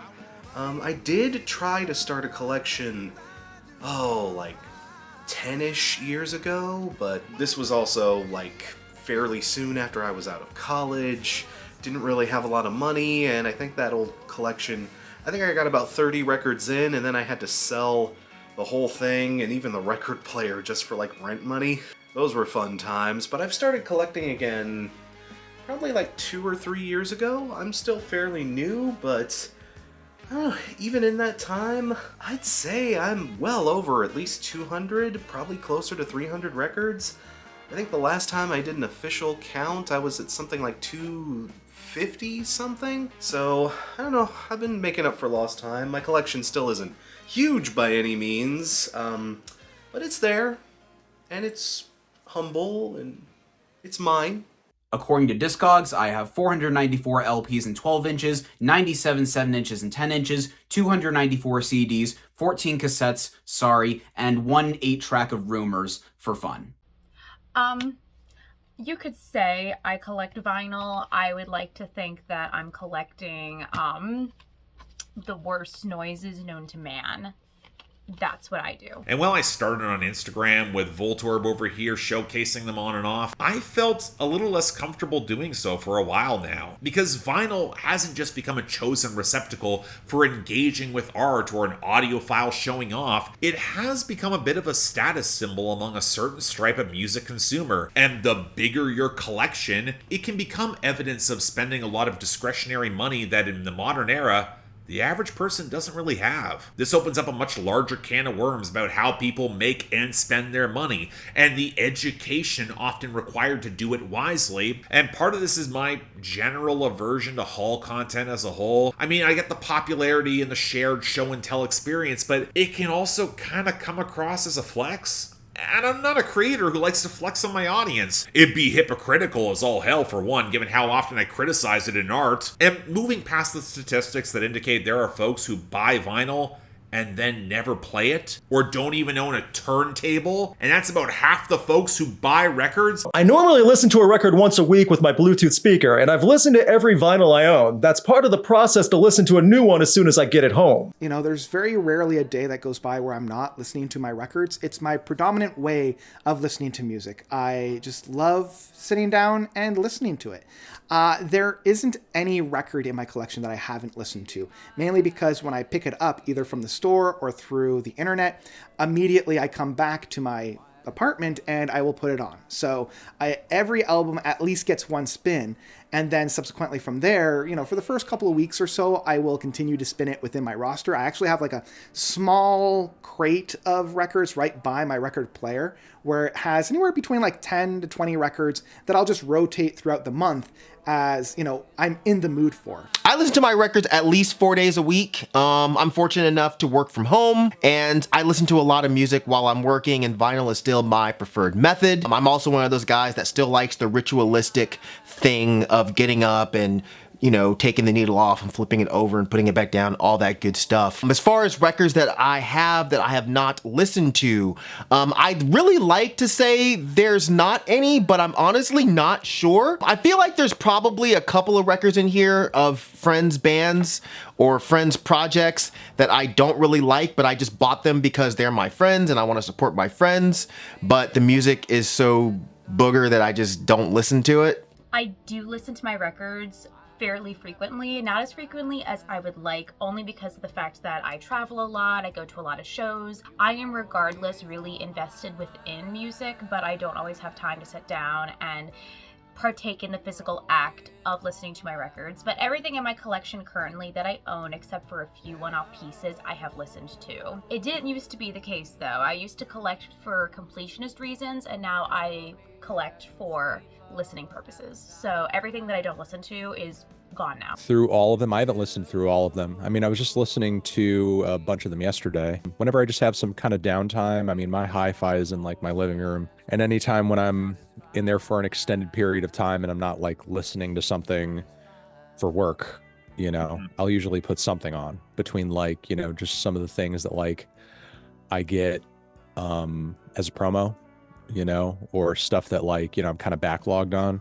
Yeah, there's like a lot of stuff that I have that I'm kind of behind on listening to. Plus there's a bunch of records that I have like sort of wrapped up that I'm like kind of hoping to eventually sort of crate dig and maybe kind of flip or sample into something. So I'm not necessarily like looking to kind of put it on my leisure time per se, maybe more in like kind of a creative moment or something. How often I revisit these is tricky because I find on the whole I have a problem of not revisiting things as often as I should. I find I'm just kind of always onto the next thing, onto the next rabbit hole of blind spots that my inner muse has taken me down. And so unless I'm like really on a fixation of a certain artist when they're releasing a new album, or there's a certain life event where a certain album will feel like a personal attack, I don't really keep these in a consistent rotation as often as I'd care to admit. But I find one thing that makes this approach sort of sustainable is that I am a major advocate of the $3 to $10 bargain bin blind buy. I have a whole shelf over there where most of the time I have a problem where I'll go through records from it and then keep adding stuff to it, and so the size of it never changes. I've been doing a good job of lowering that at the start of this year, but that's a rarity. Just kind of bits and pieces of records that either just looked cool to me or are parts of discographies that I kind of go through piecemeal over the course of a couple years. I will say between vinyl and CDs, vinyl is certainly more fun to flip through at a record store. I find there's more romanticism to the 12-inch LP than the clank of a bunch of scratched up jewel cases. Now, as far as picking up new releases, I find it's purely case by case. For example, Leve's Bewitched, obviously a vinyl album. 10,000 Gex, obviously a CD album. You just kind of feel it out. As far as actually listening to my records, I try to spin everything I buy at least once, just to see if it works and to see if it's, if what I actually put money down for is actually the thing on wax. I have run into a bootleg here and there, or a record that was faulty, or, just printing or manufacturing errors and stuff like that. But I try to play everything at least once. Lying if I said I did. I don't know, sometimes I'm at a record store and I just have a great big impulse buy, and I'll bring home like 7, I don't know, maybe a dozen records if I found a good sale. And, it's a bit of a task saying you're gonna listen to absolutely everything you bring home, and then you bring home a baker's dozen of new vinyl, and you're like, okay, I'll find time for this later, and then later never comes. So there are definitely records I'd say I probably haven't gotten around to spinning, but I collect vinyl partially for the music enjoyment of it. I do this because I want to hear the music in this environment, so yeah, I at least try to listen to everything. And also indicative of how so much of vinyl ownership is them playing the collector's market, where the mint condition record is paramount, antithetical to actually playing and enjoying the art. I was also very conscious of that audiophile stigma. Maybe it's me being way too self-aware for my own damn good about things nobody else will care about, but I also know how I critique production. And if you're looking for someone who would fit the bill of saying, oh, you will never get this album if you don't hear it on vinyl, I mean, I'd like to think I wouldn't be the critic to do that, but I'm not oblivious to how I'm perceived either, especially when there are some distinctive differences that I've observed between streaming and vinyl that requires you put the money down to hear it. And you know what? That really kind of sucks, because I legit love the experience of music on vinyl on an emotional level. Even if you can stimulate the texture of just piping the digital file through a properly configured tube amp, I like the sound of a well-pressed vinyl record. It thrills me when you find great mastering that unlocks new elements to the sound that you might not otherwise notice. I kind of appreciate the ritual of vinyl playing as well. You can call it commodity fetishism to a certain point, but I'd also say that art kind of goes beyond just pure industrial product because it's conveying ideas. And going back to a previous video essay, it helps us build something of a relationship with the artist. Given that you recently did a very in-depth video where you were just going off of streaming altogether, focus more on you're listening to your CDs and such. Great video, by the way. Thank you. Do you consider listening to vinyl a better experience than listening to CDs or streaming? It would depend on how you define better. Experience. Yeah. It's like for the experience, yeah. I mean, like the idea of just sitting down with a record, not necessarily fidgeting with your phone, or, I mean, it's not really something you do with a CD player anyway, but still you have more immediate access to like buttons and skipping around than you do a vinyl, a record. So, I mean, just for the experience of sitting there and letting the record play through and letting it soundtrack whatever you're doing, whether you're actively listening or you've got it in the background as you're doing something else, I would say, yeah, that's pretty optimal. Obviously, in terms of convenience, streaming wins every day, and even CDs do. So if you're valuing convenience, I would say vinyl would not win. But for the experience, like you said, I'd say definitely vinyl has a... I often sometimes go back and forth between vinyl and CD for the experience, just because CDs are that like perfect melding of the convenience, but also the immersion, if you will, the experience. But if you want the experience, then yeah, vinyl's got it. I mean, it can be. I think it's certainly, better than streaming audio quality wise, especially if you're on a platform like Spotify. But, usually to actually get your hi-fi sounding really good, you've got to invest a certain amount of money into it. You know what I mean? There are record players that sound absolutely completely awful. There's no secret about that. I'm really just kind of down more for the functionality and convenience of whichever format kind of serves at that particular moment in time. As you know, there are lots of things that are on vinyl that never made it over to streaming or, whatever. So, I mean, if vinyl kind of gives me my ability to access that listening experience, I'm going to go with vinyl. And I have absolutely nothing against CDs. In fact, I just, this past weekend, I finally hooked up my, my CD deck, which I've been kind of like putting off because I've been going to the record store a lot recently, not even to buy records. Some of the stores that are closest to me have like $3 CDs, and it's just like great stuff. It's classic stuff, and a lot of it is like near mint condition that I'm coming across a lot of the time. And it's just fantastic shit that I wouldn't necessarily like, that I want to own, that I would love to have, but I wouldn't necessarily spend like 30 or 35 bucks on a reissue for. Like, why would I spend more than 10 times the price when I could have it for $3? It sounds great, plays perfectly fine, and now I have it whenever I want it, and I'm just throwing it on the CD deck as opposed to the turntable. As for the listening experience, I do think it's better than streaming in terms of appreciating the music, even if it's not nearly as convenient as streaming. I remember growing up with a bookshelf Iowa stereo system with a built-in CD burner when I was 12 or 13. That was a big experience in listening to music, and some of that is replicated for me through records now. And as far as if vinyl is a better experience than listening to music on CD or streaming, I mean, honestly, this is a totally personal preference. I don't think one method is better or worse than another. It all depends on how you like your music to sound or how you like it to feel. I personally like the sound of vinyl the most for most types of music. It may sound cliche, but when people describe vinyl as having this warm sound, that's exactly how I feel about it. There's a very comfortable and soothing sound with vinyl, depending on the band, of course. If we're talking about a good folk album or a good jazz album, I have to have it on vinyl. Crackle and the pop and the slight hiss, it just adds to the aesthetic for me. Same goes with like metal records. Both have their pros and cons. The turntable experience is certainly more immersive, more scaled up, you get more to work with in the packaging, but CDs are also, more convenient to carry around, about half the price as far as new pressings go.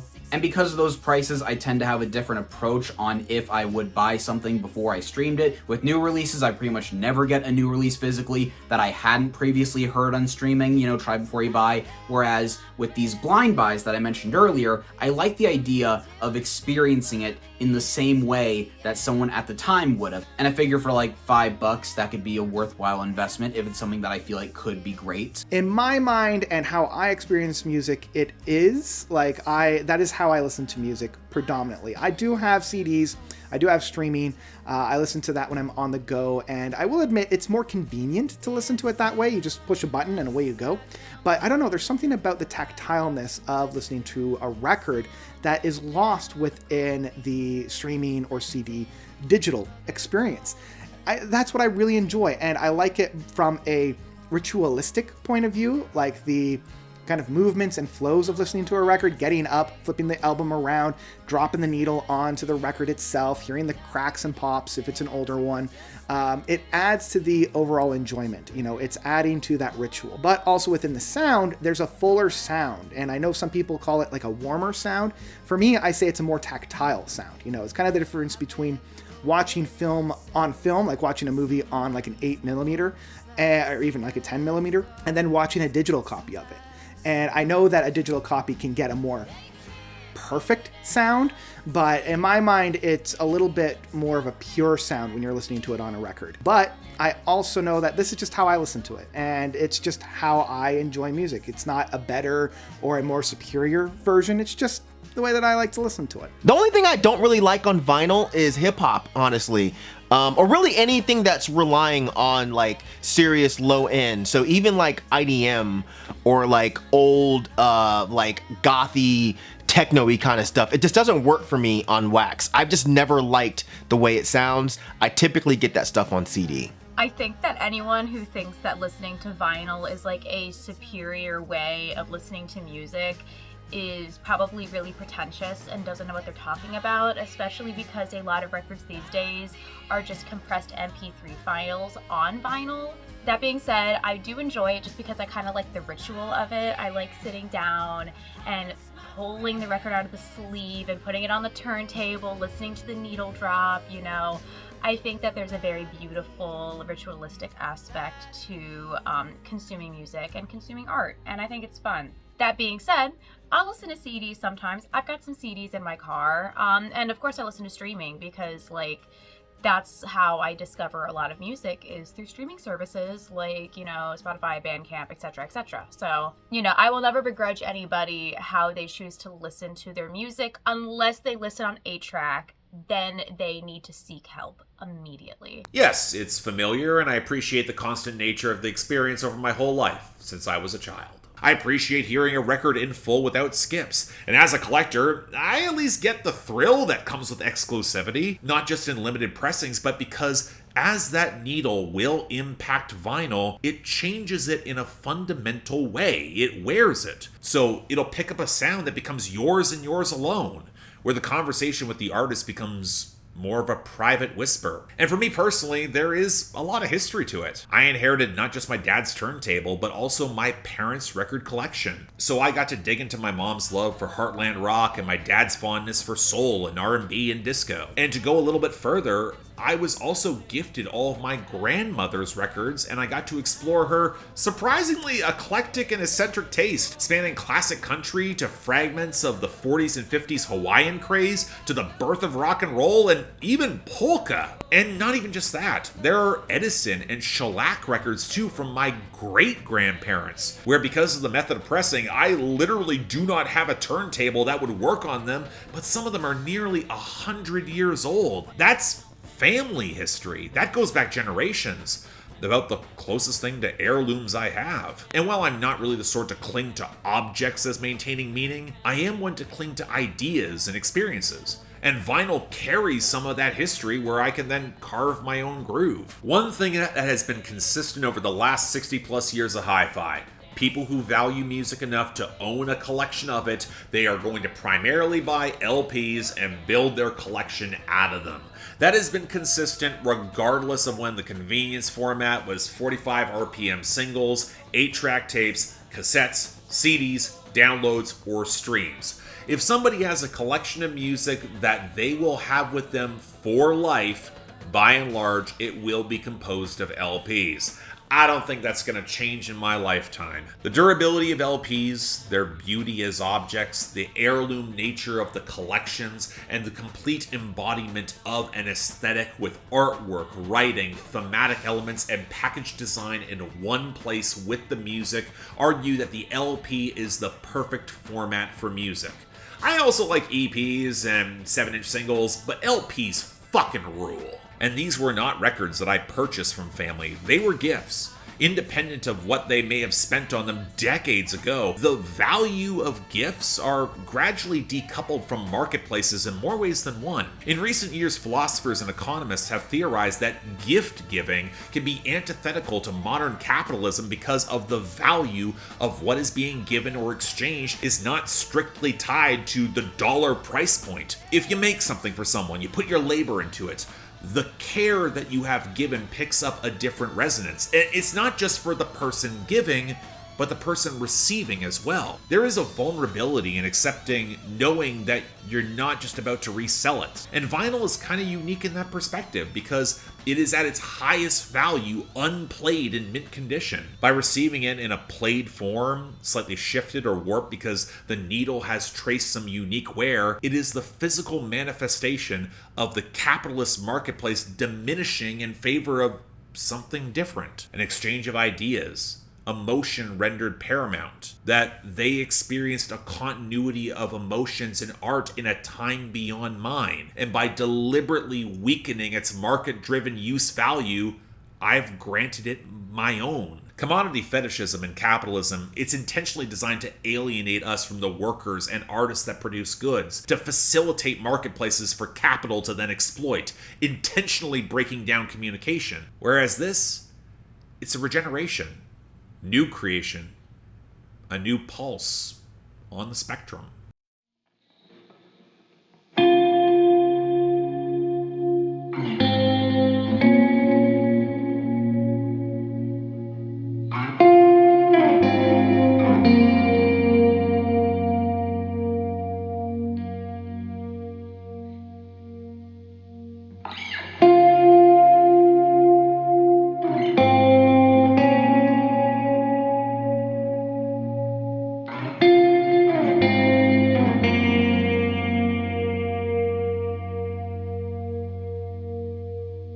Okay, full disclosure here, there was an earlier draft of all this that I filmed a couple of weeks ago, and where the ending that followed was more fatalistic. It had the feel that I don't really like with video essays that present a lot of problems and gesture toward ideas that might lead to a solution, but ultimately pull a "it's complicated" answer, leaves it very ambiguous. Because the biggest frustration out of all of this is that how it circles back to a question of how you value music or art, and where I don't think there is a right or clear answer. Certainly not in the strict commodification that the record industry would have you believe. The funny thing is that even though I run a series where I explore the inanities and insanities of the Billboard Hot 100, basically a chart of popularity commodified through usage metrics, I recognize and laugh at consistently that it's just a flawed system, and it can't fully encompass with how we emotionally and intellectually engage with art on an individual or collective basis, either as artists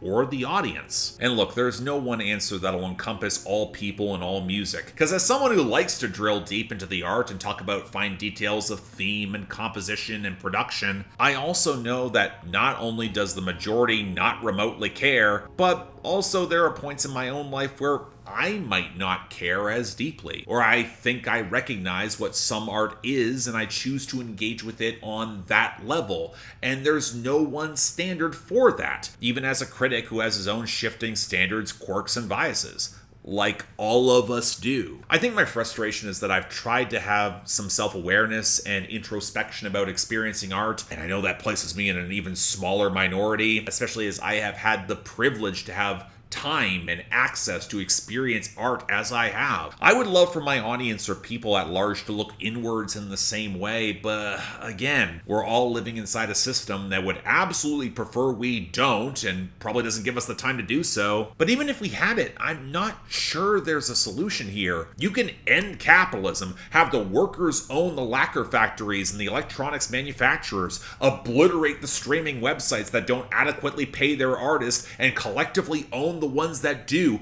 then reform copyright law and bring out the guillotine for every single record executive. I think what would be good that could be done, if I'm coming at this from a realist standpoint instead of sort of an idealist, is the first thing that could be done is transparency. I think that the concept of how things are monetized is a smokescreen. I think that people are not paid per stream, and people don't know that, and that's a way for us to describe how much money people make, which is a handy way for us to think of it, because it is the only way we can characterize it, because it goes a lot better than saying it's advertising revenue and subscriptions are aggregated across artists based off of their market share. The concept of being more transparent, I think, across the board, not just with majors, not just with streaming, not just with distribution, independent labels. I think a certain amount of transparency. I think we've reached a point where having more respect for the intelligence of fans and of artists to understand concepts that may be potentially upsetting and react to those is where we should be. I think a lot of places are thinking that the public at large and artists can't handle bad news, but that's creating a mystery where we are going, or a vacuum of information that we are filling on our own with our own imagination based off of the results. So if we're seeing that we're not getting paid anything and you're not telling us anything, then I'm going to fill that gap with the worst case scenario, which might be true. I don't know. I mean, I do this for a living, and there's a good amount that I don't know. I know how to take care of people because I know what I can do to take care of people. But it's at the end of the day, in a lot of different places, we really are looking at a wall, seeing the shadows of something projected behind us and trying to guess what it looks like. No system is going to dismantle itself to serve the people it exploits. There will be another revolutionary technology or application that neutralizes the gatekeeping of contemporary streaming platforms. I am convinced of it, and that will be the end of streaming. Good riddance. Bands can already interface directly with their audiences for most of their business, directly selling merchandise and concert tickets, addressing them directly with live streams, record playthroughs, podcasts, and other forms of engagement. The industry, as manifested in vestigial record labels and streaming services, it's doomed, and I will shed no tears when they're all out looking for work. I don't know if I guess the public is the one that controls how the product is going to react to it, you know? Right. If you if you got a restaurant in the corner that is making chicken sandwiches and the public says, you know what, we're kind of off chicken sandwiches. We like pork sandwiches now. If you wanted to still provide for the public, you change your chicken sandwiches to pork sandwiches, right?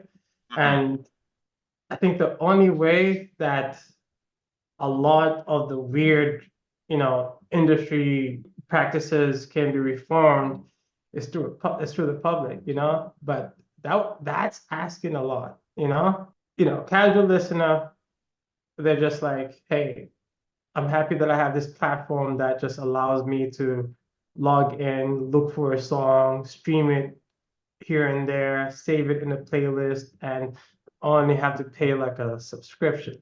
That's like really easy for them. But for me to kind of like come in and say, let's change this about, I don't know how they would like respond to that. And it'll be a very difficult thing to like respond to. I think kind of like not gives streaming sites that much of a majority and maybe say, by the way, just so you know, alternative methods of accessing this music are possible, and if you can, go ahead and do that. Purchasing things directly from the artist would be a start. Yep.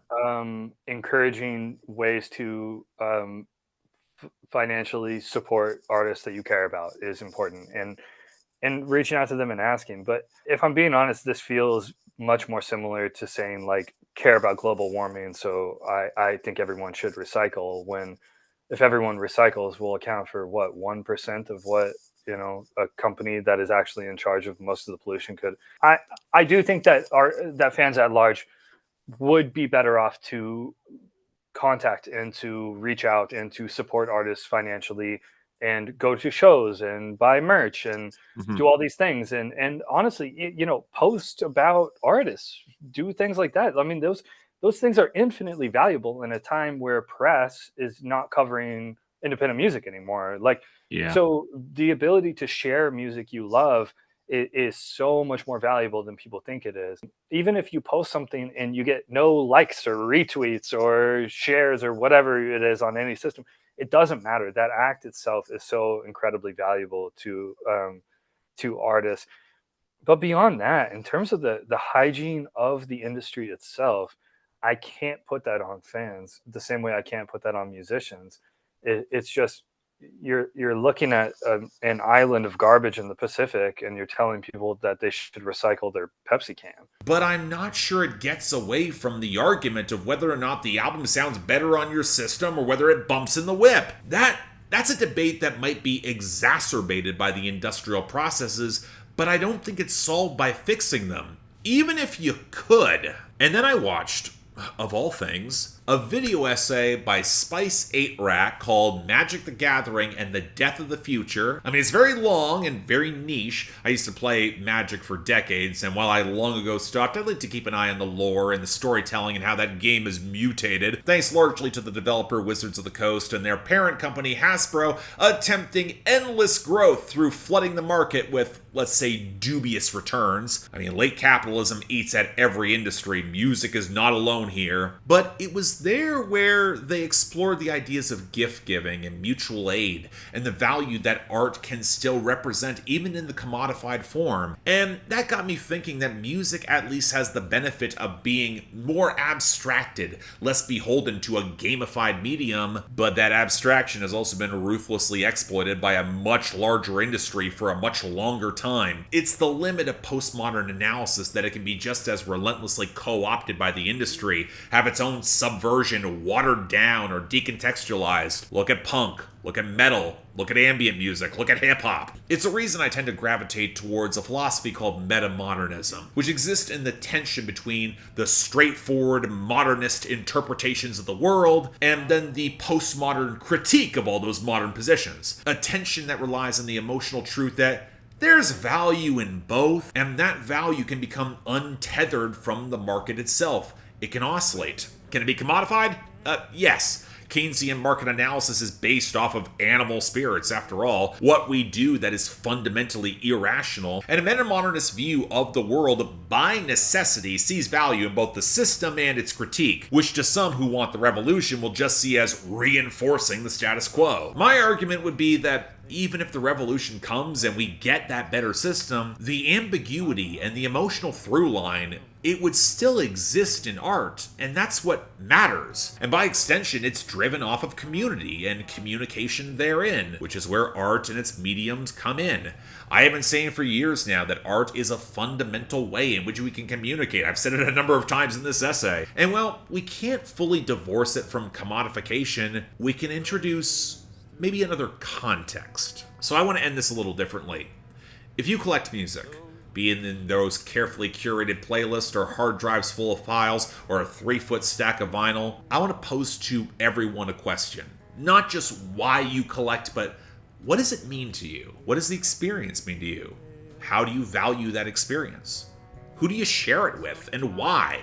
So, the intrinsic value for me as somebody who makes my music is incredibly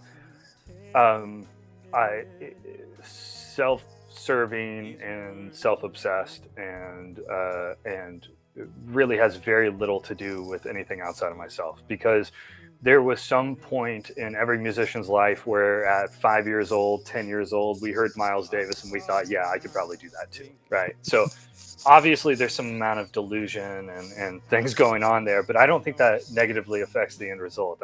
For my music, what it has always been is I have felt very strongly that there was something that I wanted to share about life, and I wanted to share about perspective and contribute to the world that reflects who I am in a way that is important for other people to consume. So it is ultimately self-serving because it is something that I feel is special about my perspective as a human, and I want it to be a reflection of that. As somebody who takes care of other people's music, I view this as, I cannot separate an artist's art from the art, or I can't separate an artist's art from the artist. Mm-hmm. When I work with artists, I'm not working with the albums, I'm not buying their music, I'm not doing something that is for a song or for an algorithm.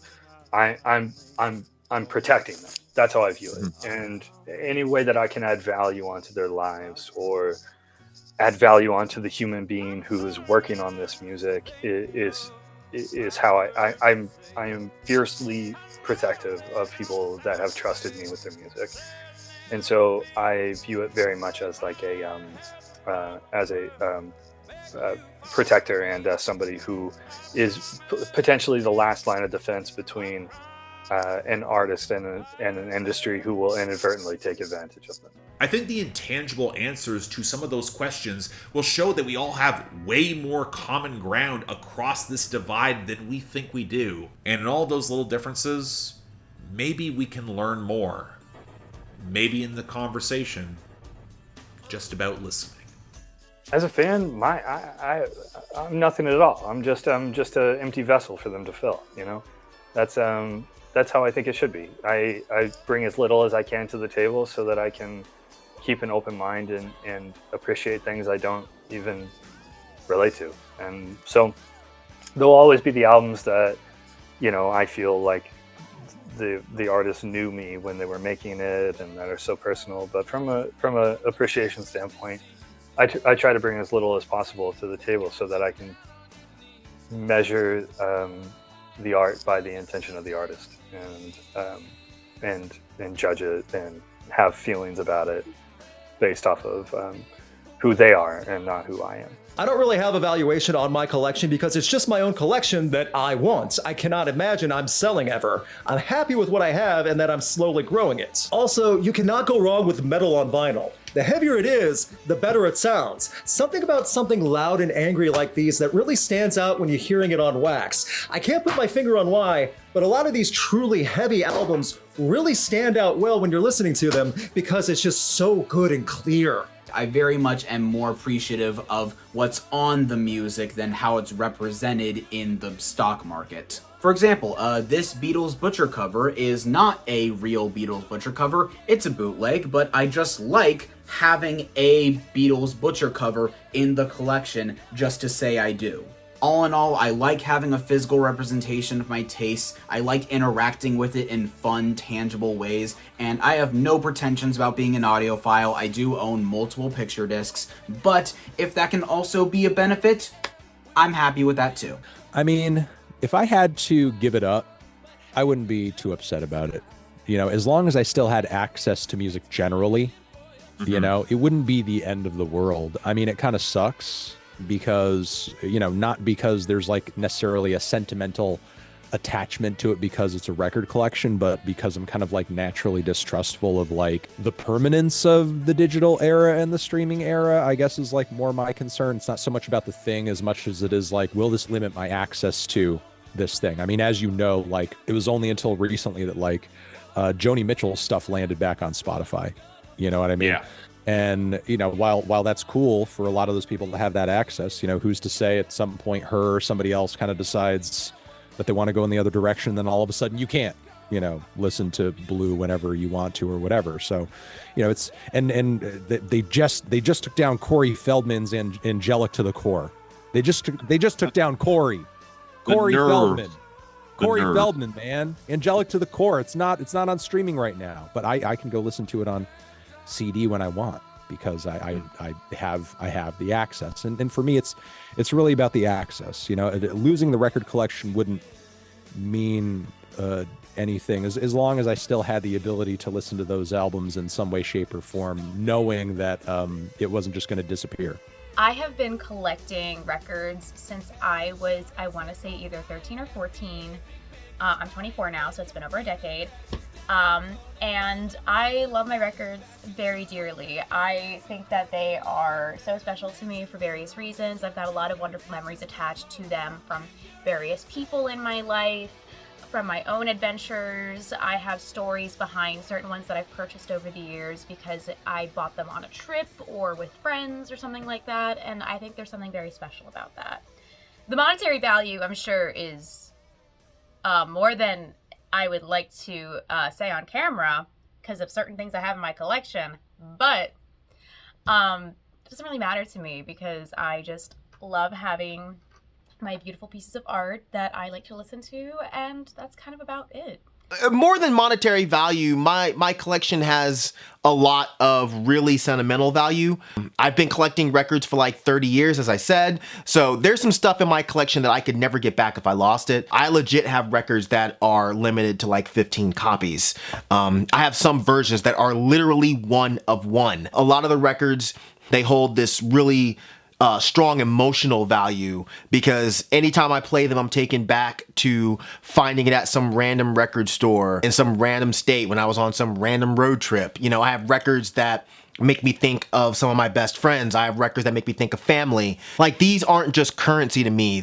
As corny as it sounds, they really are a part of me and my fiber and my existence in this world so far. So if I lost this, I have no idea what I do with my life. But there's something about having a collection like this that's just a genuinely good feeling. Like, it's like an art lover, you know, that has a room full of paintings, you know, a sneaker lover having a room full of their favorite Jordans or something like that. There's just something about collecting really anything that brings a certain level of happiness into our lives, and nothing can really replace that. Honestly, I don't really collect for the rare gems, or, you know, I'm not really a stunt collector. I don't think I've spent more than like $150 on any one record, and even then, it was just something that was like super near and dear to my heart. I mean, I'm not against paying a certain price for a record if I feel like it's that valuable to me, but,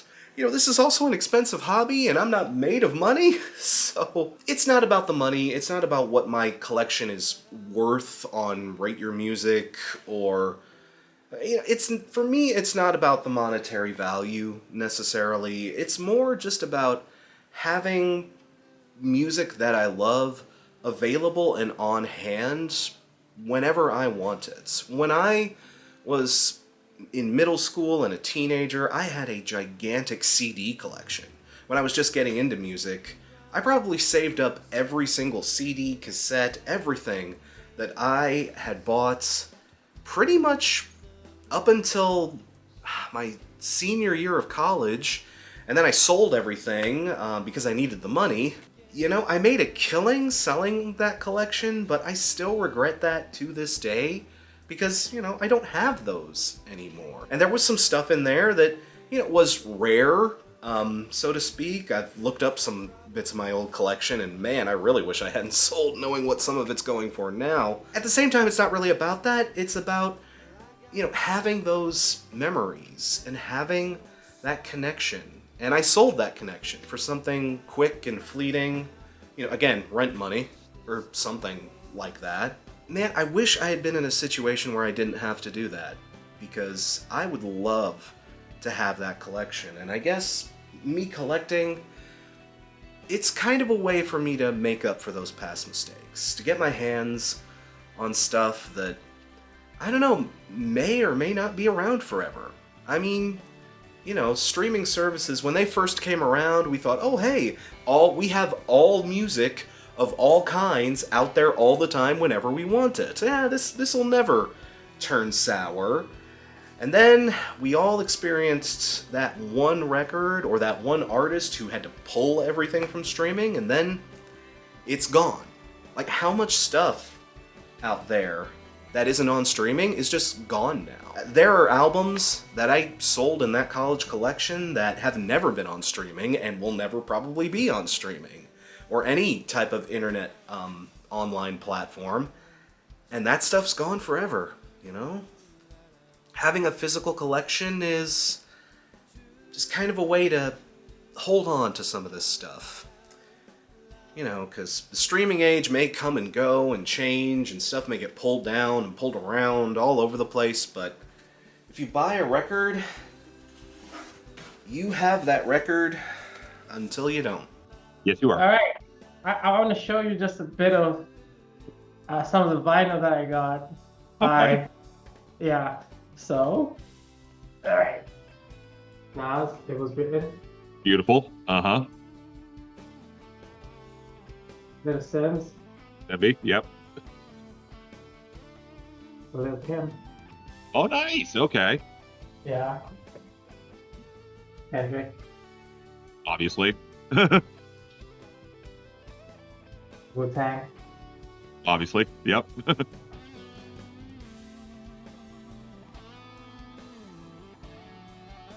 Friend sent me this one, Jargon. It's a good album. Just check it out. Interesting. All right. I found this at Roadburn. Wow. Yeah. I was like, what? I gotta get this. It was like I'm sure I've seen a pressing of that. What? Yeah.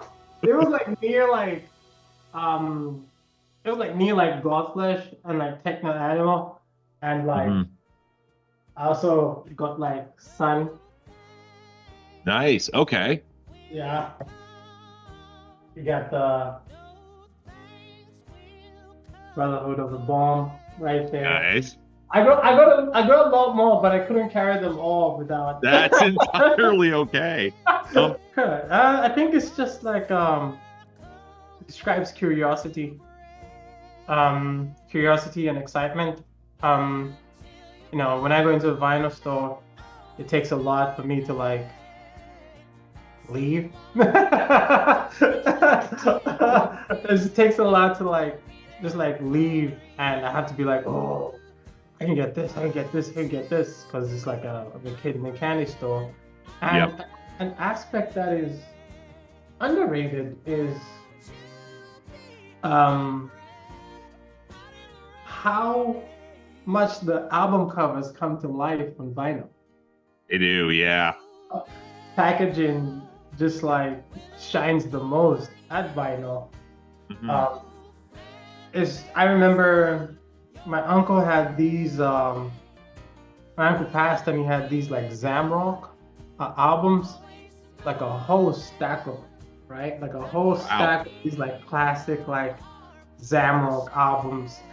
And you know, I was young and we didn't have like a vinyl like player, but I was just going through just looking at the covers and I was just like, this is like so fucking awesome. This is like fucking great. So yeah, I think it's just excitement and curiosity. Because sometimes I'll pick a vinyl because I just like the album cover.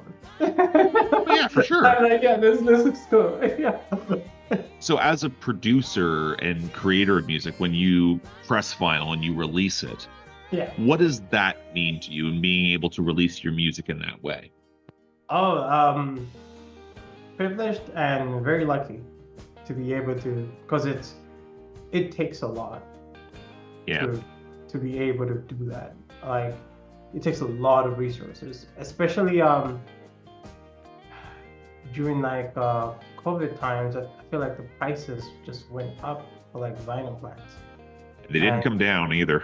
It did not. They did not. And, you know, being able to kind of like submit your stuff and have Bandcamp handle that, and have like the listeners kind of like support us in a way where if they buy this certain amount, it manages to go to press it. And I think it's pretty good because we're independent as well. You know, it's just me and my partner running this whole ship. So that is like awesome for us. Being able to have like such a service is like awesome for us. The value of my record collection, I can't even begin to guess monetarily, because monetarily it's gotta be like tens of thousands of dollars. Like, I've been collecting now for about 25 years.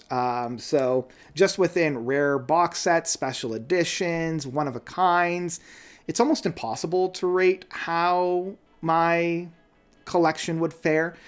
Sentimentally, it's priceless. You know, like, there's so much of me that's baked into these records that I really couldn't even begin to put a price value on it, or a value on it. It is priceless. You know, it's how I derive so much of my identity. It's how I derive my love and my existence. And I don't know, there's such a fulfillment when I've completed so many of my favorite artists' discography. You know, I have all of Pink Floyd, all of Genesis, all of Emerson, Lake and Palmer. Some of those are really hard to find, and when you're able to find it, that like aha moment, you know, finding that really rare King Crimson record from like the 1980s, it's so heartwarming and so, you know, as a completionist, it's so great to have that completed collection. So yeah, it kind of goes beyond monetarily. It's priceless. And man, the value of it to me, it's so big. It's like a partner that you've lived with for decades, and it's just sort of like asking them what you love about them, and it's just kind of everything. You know what I mean? It's like all encompassing. Let me see if I can further define. I think it's just the emotions carried within. It's the memories that I have of, you know, I'll be looking at my CD collection and I'll find a random record that I haven't thought about in ages. And even if I don't listen to it, I might remember like, oh, in college, I got this CD when I went to Sabres in New Hampshire with some buddies. Or, oh, maybe this is like a record that a partner of mine, an ex-partner of mine, gave me. There was an ex of mine who once told me that the greatest gift I ever gave them was a flash drive with Taylor Swift's 1989 on it. And to be clear, I'm a good gift giver. I definitely am. But it was like she told me that was the best gift that I ever gave her. I think maybe that's what it is. And maybe I think music, as I've gotten older, like music is such a great way to relate to somebody else. And at like the most spiritual level, I think that's the main outcome of it. Because that's the thing that gets you talking about records and sharing records that you love. Or it's something that gets you out to a live show and you've got like thousands of Swifties singing along to Taylor Swift songs. And it's like, make all the dumb memes you want, but that's a genuinely beautiful thing. And again, anything that comes in terms of like any concert, whether it's like you're seeing Caroline Polachek or Hailstorm or anybody like that, that's the ultimate thing of just getting people together and sharing that emotion and uniting them with it. Like it's so frustrating because I think a big part of why music is often not treated serious as a consumer good is because it is so intangible. I mean, you can put music on a vinyl or a CD, but like the music itself, that core emotion, just it's not something you can necessarily physically have in your hands, but it's the thing that makes it worthwhile. It's the thing that makes, this is going to sound so cheesy, it's the thing that makes life worth living. You know what I mean? Yeah, for sure. First, we need to remove the capitalistic framing that the career is what pays the bills. You make music because you are driven to do it, and your audience listens to you because what you do resonates with them. That is the entire relationship. Somewhere along the way, some money changes hands, but that's a trivial detail. The best music isn't the music that makes the most money or even any money at all. The best music is that which satisfies the creative impulse of the band and forges a communion with the audience. Sometimes that music will pay for itself and turn a profit for the band and others. Sometimes it won't. But I spit on the idea that it isn't worth doing if it doesn't make people money. Fuck that. There are 1,000 things: ice skating, playing cards, ballroom dancing, painting, baseball, gardening, writing. 1,000 things that we do because they give our lives meaning, because we are driven to do them for their own value and beauty. It is insulting to frame them as only being legitimate if they make money, and I reject that notion completely. The music, records, bands, concerts that have meant the most to me have often been at the very margin of the scene, making nobody any money. All those people were heroes to me. All that music holy. It formed me as a person. It helped me see through the awfulness of day-to-day life and imagine beauty and energy and power apart from it. Those people made money to cover their rent somehow. I don't know or care of what they did. I don't know or care how or what they did. For a moment, just consider the expression earning a living and how ugly and awful that is, that you aren't just allowed to live. You have to make someone else richer. You have to be a functionary in an exploitative system, or you're expected to die. That is grotesque, and everyone in a society of feeling persons should hate the very idea of it. I put absolutely no premium on professionalism in this regard. If you are one of the vanishingly small number of people who gets to do the thing you love, the thing you would do at all costs, in any case, professionally, and that's how you cover your nut, then you are exceptional. If you're not, that doesn't mean you can't or shouldn't make music. If you are driven to it, you will do it regardless, and nobody can stop you. That's the career. If you drive a cab or sell flooring or frame garages, some of that time while you execute your career in music, you will still get to say you have a career in music. Here, just listen.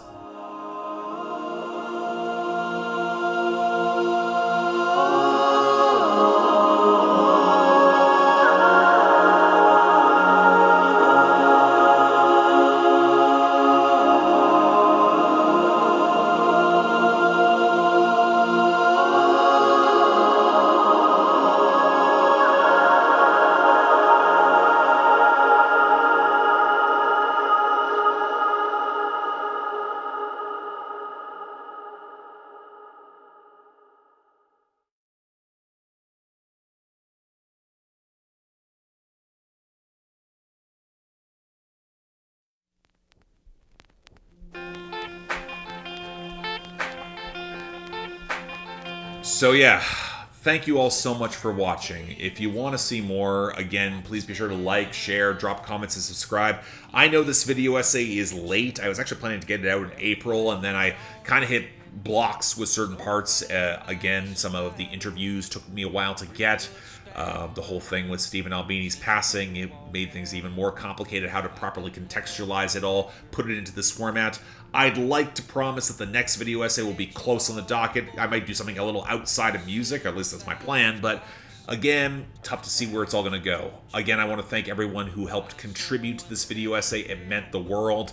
And again, so many of you were willing to come together to share your message and share your opinions, and that's really special and valuable. I can't thank you all enough.